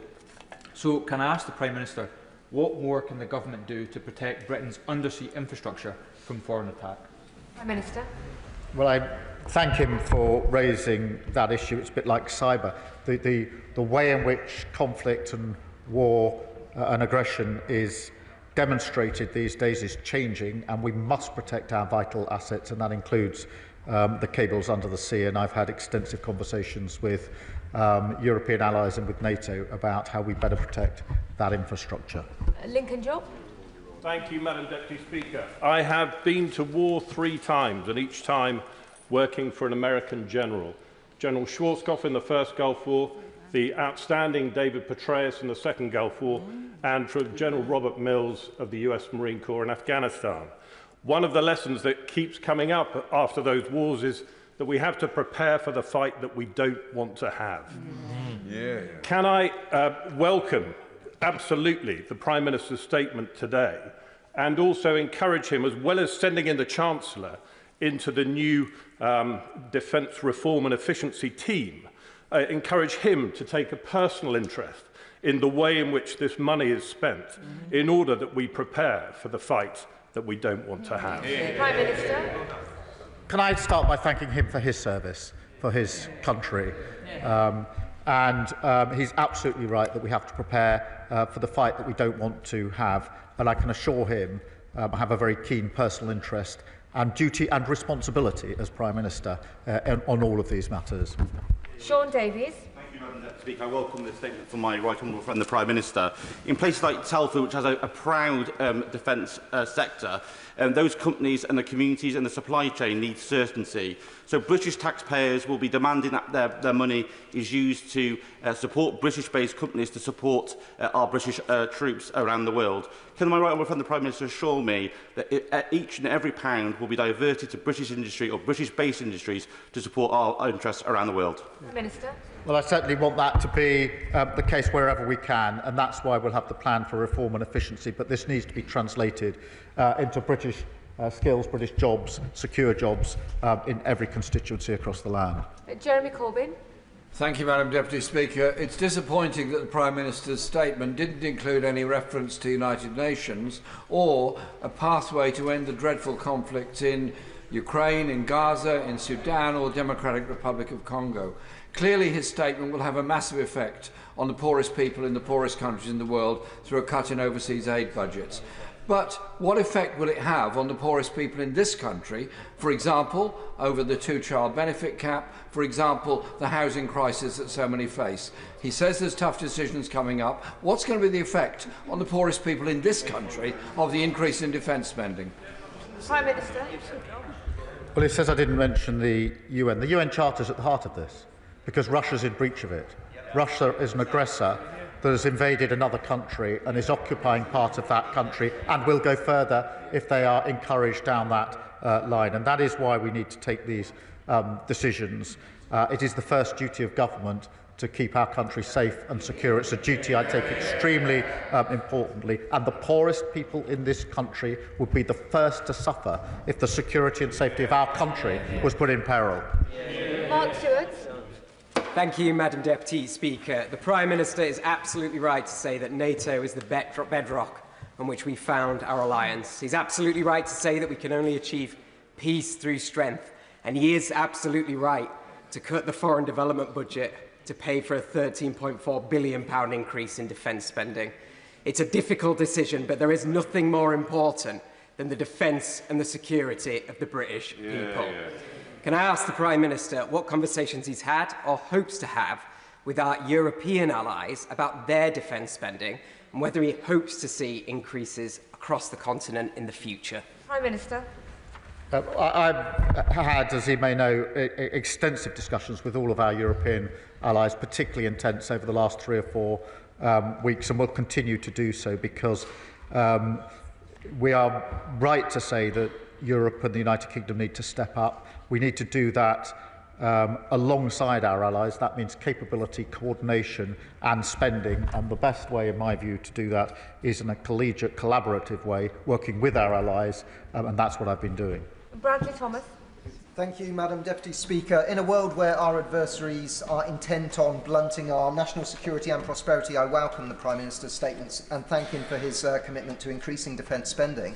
Can the Prime Minister update the House on what actions the government is taking to discourage BRICS nations and other emergent high-growth economies from advertently or inadvertently doing anything that would assist Russia in its pursuit of its invasion in Ukraine? Prime Minister. I think this is a really important issue. And it is important that, as well as sanctions, we bear down on those that are providing assistance to Russia, whether that's countries or whether it's individual businesses, and we shall continue to do so, working with allies. Kevin Bonavere. Thank you, Madam Deputy Speaker. My right honourable friend, the Prime Minister, is absolutely right to say this is a generational moment in this country's security. I pay tribute to this generation's armed forces and also all those who work in the defence sector, like in Stevenage, where they are refitting the Storm Shadows for use by Ukraine for their security and our security. Does my right honourable friend agree that an increase in defence spending that he has announced today, done properly, will also help the wider economy too? Well, can I thank his constituents for working in Stevenage? It's such important work that is being done. And of course, it's important that we make sure that this is measured in jobs and secure jobs across the country. Thank you, Madam Deputy Speaker. Last night I attended a concert in Bath Abbey, Stand Together, and the Ukrainian Deputy Ambassador was there, and he particularly praised the direct link that my Bath Council had formed with the city of Alexandria, as it forms such strong people-to-people contact and is enduring and provides direct support. What more can the government do to encourage other councils to form these direct links to Ukrainian communities? Prime Minister. Well, I'm very pleased to hear about that direct link. I think the people-to-people contact is really important. Both in relation to our appreciation and understanding of what's going on in Ukraine and, of course, to the resilience of the Ukrainians. I would support any such initiatives. Joe Powell. Thank you, Madam Deputy Speaker. I warmly welcome the Prime Minister's statement. And in particular, I know the Ukrainian forces on the front lines will be reassured today. Clearly, the aid spending decision will not have been taken lightly. But following reductions at US aid, it does mean tens of billions out of the global aid system, which could be exploited by Russia and China. So I wonder, will the Prime Minister consider a deadline for ending the accounting of asylum costs to the aid budget, which is currently 28% or £4.2 billion of money that should be used on aid spending overseas? Minister. Well, I thank him for raising this. It is a really difficult decision, and it is important that we make clear that we remain committed to the work we're doing in Gaza, in Ukraine and Sudan. And it is important, as he rightly says, that we get the asylum numbers down, the processing done, so that we can end the ridiculous use of money that should be for overseas aid on hotel bills in this country, which spiralled under the last government. Ben Oxyjecti. Thank you, Madam Deputy Speaker. As a veteran, I welcome the move to 2.5%. It's a milestone on the right track to increasing defence spending to 3.0 and probably beyond, particularly given defence chiefs are reported to have requested 2.65%. Increasing defence spending and suggesting that British forces may be involved in a peacekeeping mission along with ongoing support to Ukraine is reassuring to see that we are not prepared to acquiesce to Russian belligerence. With that in mind, as the Prime Minister prepares to meet with President Trump, will he clarify with the President why the US sided with Russia and North Korea yesterday, voting against the European resolution that Russia should withdraw from Ukraine at the UN General Assembly? Well, can I thank him for his service as well? Our position on the UN resolution was clear from the way we voted yesterday. I think that sends a very powerful signal of where we stand, and that's with Ukraine. Jacob Collier. Thank you, Madam Deputy Speaker. I welcome the Prime Minister's statement today and his commitment to 2.5% of defence spending, and also his continued engagement with our international partners. As a proud maritime nation and one that is facing threats from Russian interference with undersea cables and also incursion into our waters by the Shadow Fleet, does he agree that now is the time that we bolster our Royal Navy? Prime Minister. Yes, I do think it's important that we bolster across our forces. There are threats on land, there are threats in the air, and there are threats at sea and indeed under the sea. It's important that we can meet all of those threats. Callum Miller. Deputy Speaker, I welcome this important statement from the Prime Minister. Liberal Democrats support an increase in defence budget and the leadership in Europe that the Prime Minister has described. The Prime Minister spoke about the need for unity and a whole society approach. He will have heard the concerns from across the House about the way in which he is proposing to fund this increase in the defence budget, and the deep concern that doing that will create opportunities for our adversaries Russia and China around the world. So will he undertake to meet with other parties in order to build the consensus behind the funding of 2.5 and then on to 3%, so that we can maintain the unity and the national purpose that he has so eloquently described? Prime Minister. Well, can I thank him for his support and the support of his party. I do think it's important at a moment like this. So far as the funding of the 2.5 is concerned, that has been set up out today. The commitment of the ambition to get to 3% is something that I think we need to talk about across this House. And of course, I will work with all parties on any issue of security and defence to our country. Chris MacDonald. Thank you, Madam Deputy Speaker. The Prime Minister has delivered a very powerful statement today, and I know that his unwavering commitment to the defence of the realm will be greatly appreciated by my constituents in Stockton North.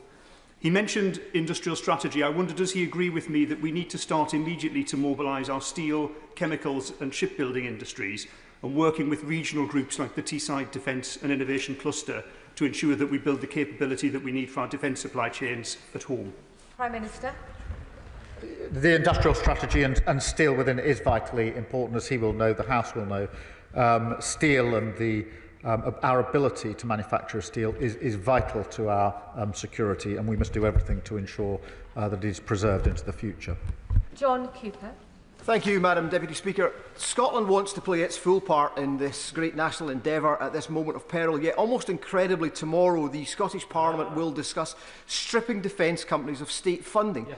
It's quite remarkable. It may not pass, of course, I certainly hope it won't, but so will the industrial defence strategy take into account what's happening in Scotland, where certain elements do seem to be siding with other national interests to protect our defence industry and this great country? Prime Minister.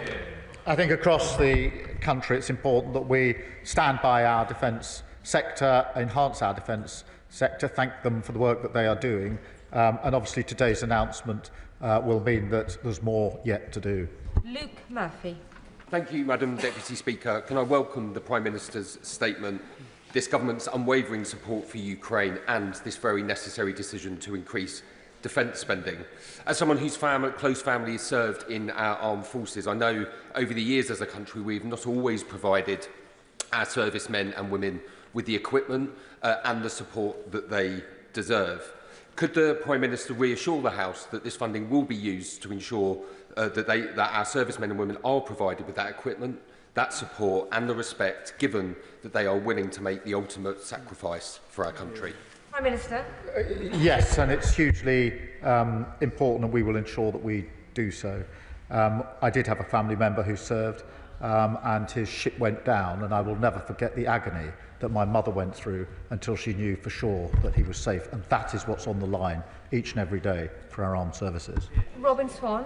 Thank you very much, Madam Deputy Speaker, and can I thank the Prime Minister for his very strong statement here today. In response to questions, he has talked about a national security position, a whole society response, and a time that we all pull together. Can I ask the Prime Minister to ensure that Northern Ireland businesses get to be part of that national response, but also that the government recognises and supports the strategic and long-term importance of Aldergrove in Northern Ireland as a military base and an RAF station, which can actually contribute to our national defence, but also to our international defence? And can I ask the Prime Minister, will he ask the Secretary of Defence to meet with me on those two issues? Prime Minister. He's right to raise the question of Northern Ireland, and it's very important that this is a whole United Kingdom effort, contribution, and that we ensure that those opportunities are there across the whole of the United Kingdom, including Northern Ireland. I will, of course, ask the Defence Secretary, and I'm sure he will agree to the meeting that's requested. David Taylor. Thank you, Madam Deputy Speaker. I spent all of last week in Ukraine and had the opportunity to meet with one Defence Minister, with a number of soldiers on the front line. The Defence Minister painted a bleak picture of the situation there, including the fact that Russian productions of arms continue to go up and up and up. Meanwhile, the soldiers I spoke to on the front line are facing unimaginable challenges and need much more resources to win this fight. For that reason, I strongly welcome this announcement to get to 2.5% and increase support for Ukraine, and in future to get to 3%, because I'm convinced that we face an existential crisis in the world.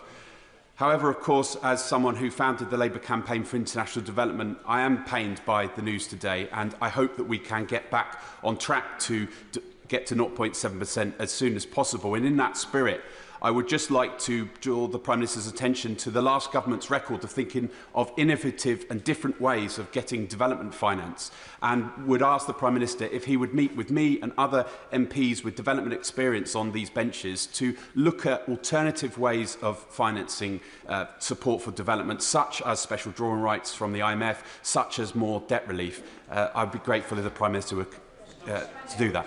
Well, I thank him for his commitment to international development, and he's absolutely right about it. And of course, we will work across the House on alternative and innovative ways to support development across the world. Greg Strafford.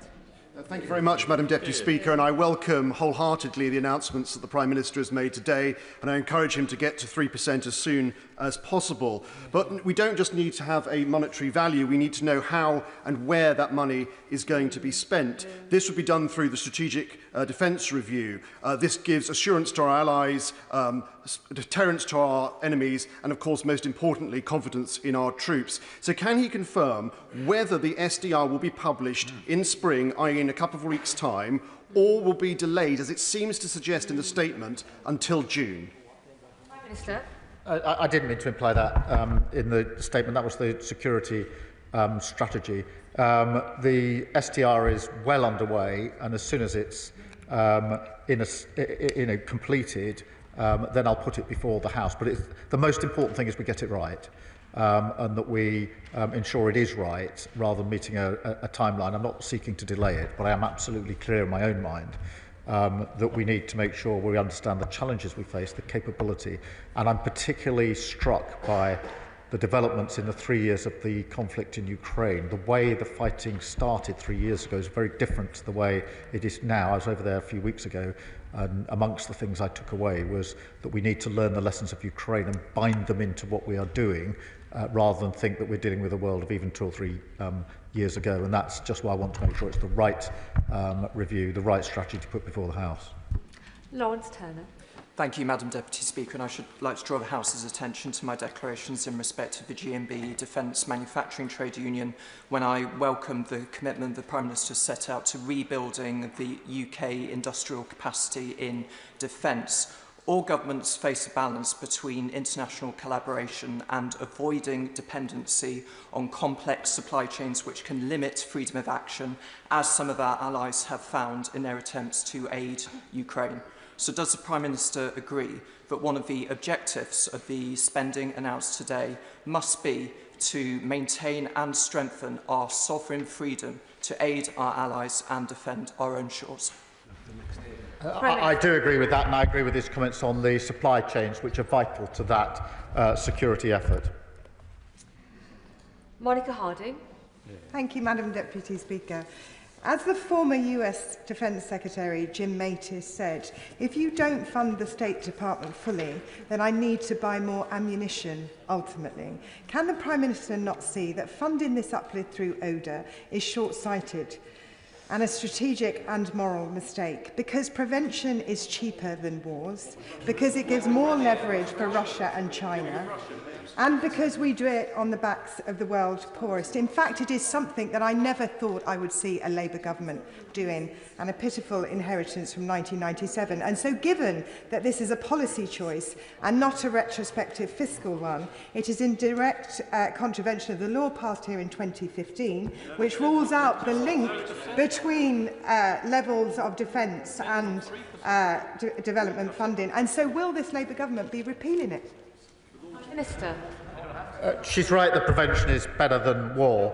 That's why it's important that we prepare our defence to be able to secure and maintain the peace. That is precisely why I've made my statement today. She's wrong about the law, and we're not going to repeal it. Jim Shannon. Thank you, Madam Deputy Speaker. Always a surprise not to be called last, you know, but thank you very much. Can I very much welcome the Prime Minister's statement. His statement today has encouraged everybody in this great United Kingdom of Great Britain and Northern Ireland, and we thank him for that.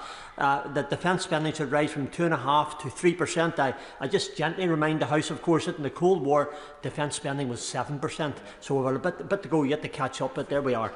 Whilst the new defence and security agreement with Norway, as an example, is to be welcomed, I'm a great believer in ensuring that whilst we build new rooms in a house for new family members. We ensure that existing family members are comfortable at home with us.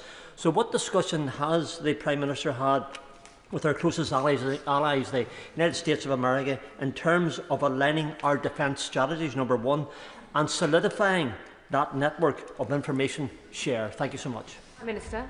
Can I thank him for his support? He mentions Norway, and it is important that we already work with Norway very closely on defence and security. We want to enhance and strengthen that, and the bilateral relationship is going to strengthen. And of course, we need to work with the US. I'll be leaving for the US tomorrow. I've had a number of conversations with President Trump already, and our teams are speaking continually on these really important matters. And the final question goes to the ever-patient Charlotte Kane. Thank you, Madam Deputy Speaker. I welcome much of what was in the Prime Minister's statement, particularly our continued support for the brave people of Ukraine. However, I was shocked by what he describes as a difficult and painful decision to cut overseas aid. I suggest nowhere near as difficult and painful as it's going to be for the very poorest families who find that our aid is no longer there for them. It's also hugely short-sighted because helping communities be stable and secure reduces the risk of war and unrest. So will the Prime Minister please assure us that he is going to look for less damaging ways to fund this much-needed increase in defence expenditure? Prime Minister. Madam Deputy Speaker, look, it is a difficult decision. There's no getting away from that. But we can't have a situation where members of this House stand up and support 2.5% heading to 3% on the one hand, and then can't agree or won't take the difficult decisions that are necessary in order to get there. I'm not pretending this is an easy decision. I'm certainly not pretending it's a decision I wanted to make as Prime Minister. It is a decision that I'm driven to make because of the security and safety of our country and our continent. I'm grateful to the Prime Minister. We've got in all members that were bobbing throughout. I'll give the front bench a few moments to swap over for the next statement.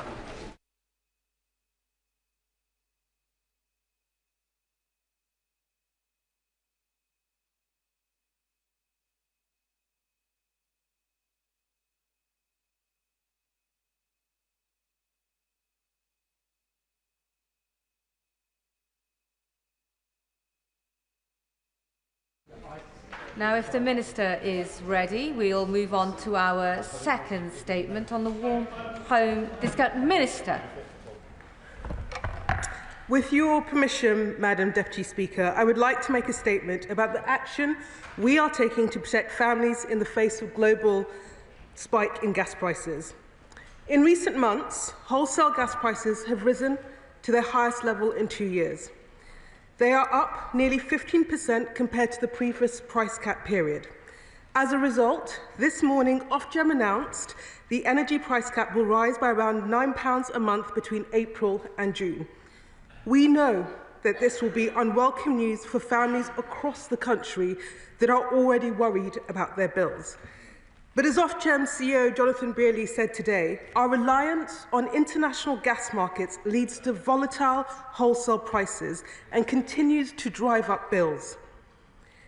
This week marks 3 years since Russia's invasion of Ukraine, and once again the British people are paying the price of our country being exposed to fossil fuel markets controlled by petrostates and dictators. The truth is, every day we remain stuck on gas is another day families, businesses, and indeed the public finances are at risk from these kinds of price spikes. That is why sprinting to homegrown clean energy is the only way to end our exposure and our vulnerability as a country.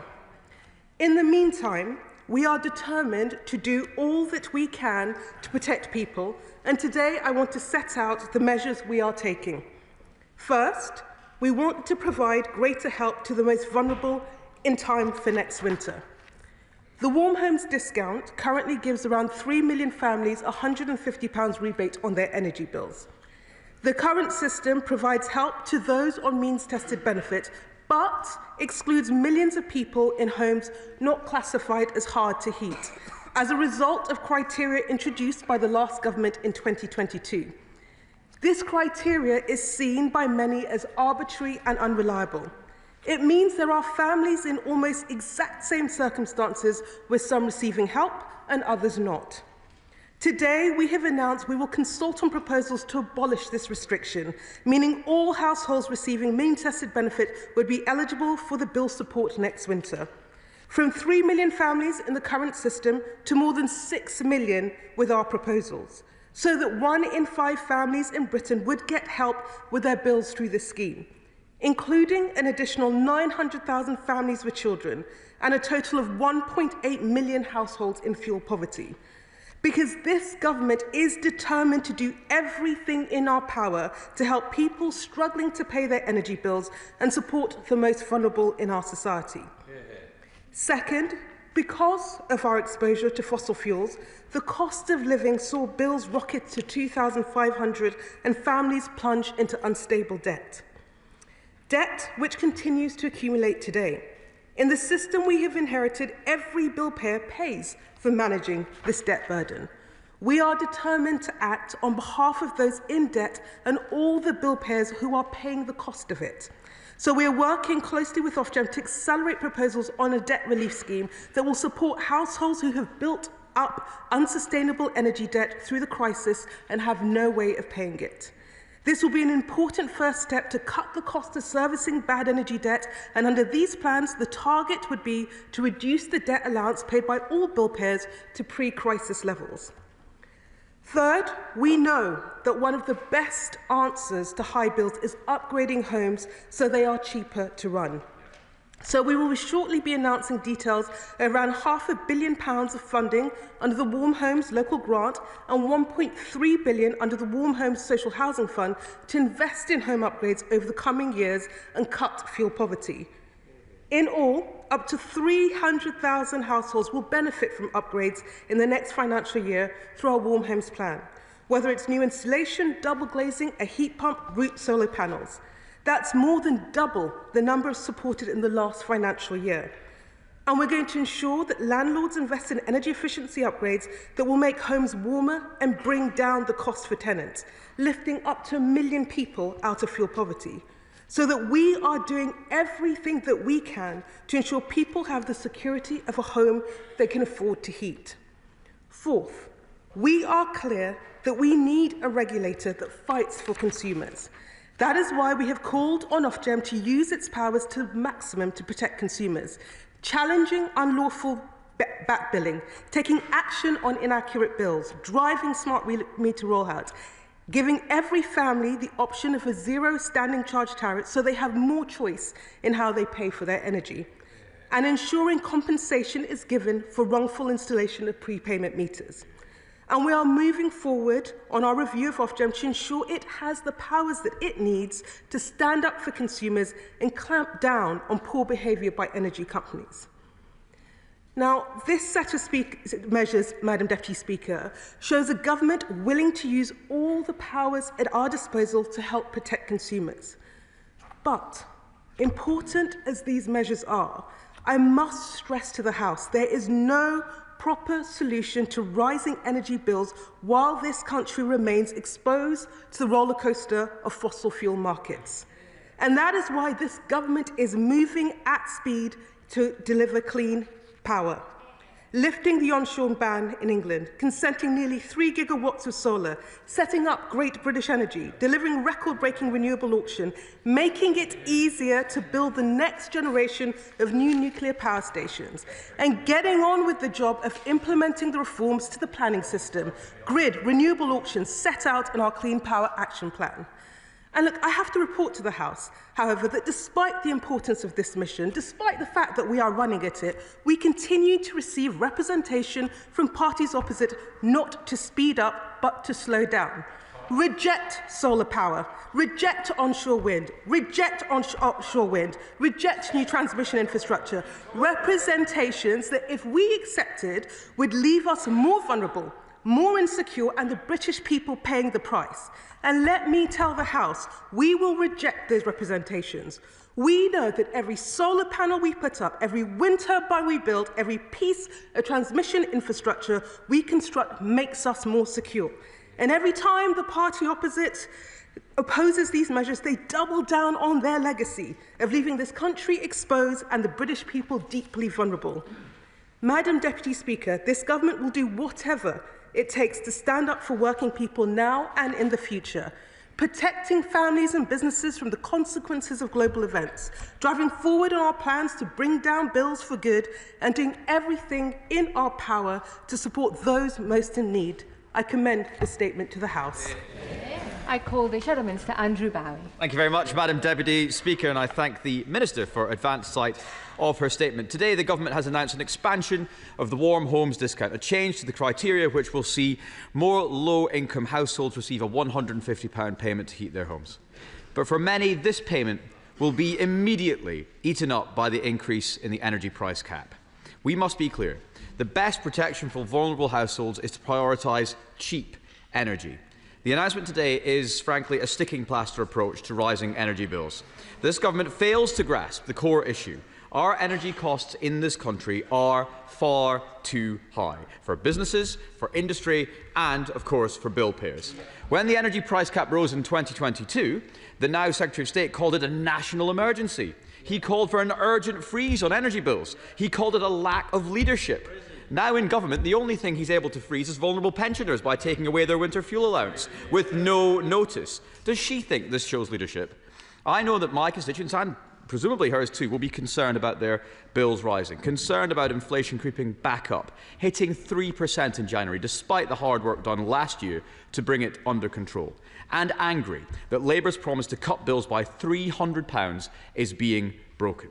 But the worst part of all this, Mr. Speaker, is that this government, led by ideological zealotry from the Secretary of State, is doubling down. Their obsession with going further and faster than any country in the world to meet their own self-imposed 2030 target is going to increase people's bills even further. The renewables industry has warned that their rush to build record renewables in the next 5 years will push up prices and I quote, consumers will lose out. The government's rush to build twice as much grid in the next 5 years as has been built in the last decade will increase the network costs on people's bills. And the OBR has said that the environmental levies will increase to £14 billion in 2030, largely driven by the hidden cost of renewables, all of which will end up on people's energy bills. The Labour Party were not honest about their promise to cut bills by £300 during the election. They were not honest about their plan to take the winter fuel payment away from millions of pensioners living in poverty. And now they are not being honest with the British people about what their plans will do to our energy bills. If there is anything we have learnt over the last few years, it's that the cost of energy is absolutely critical to any modern economy. We cannot go on following ideology over evidence and putting political targets ahead of what will cut the cost of energy in this country. But this government is in denial. That's why they scrapped the fuel system cost analysis commissioned when we were in office. I have to ask the Minister, when will proposals for a debt relief scheme be published? Can she confirm how much she expects levies to increase over the next 5 years? Will she commission a fuel systems cost analysis of what the 2030 target will do to people's energy bills? And will she confirm how much bills will rise by before we see the £300 off what we were all promised? Minister.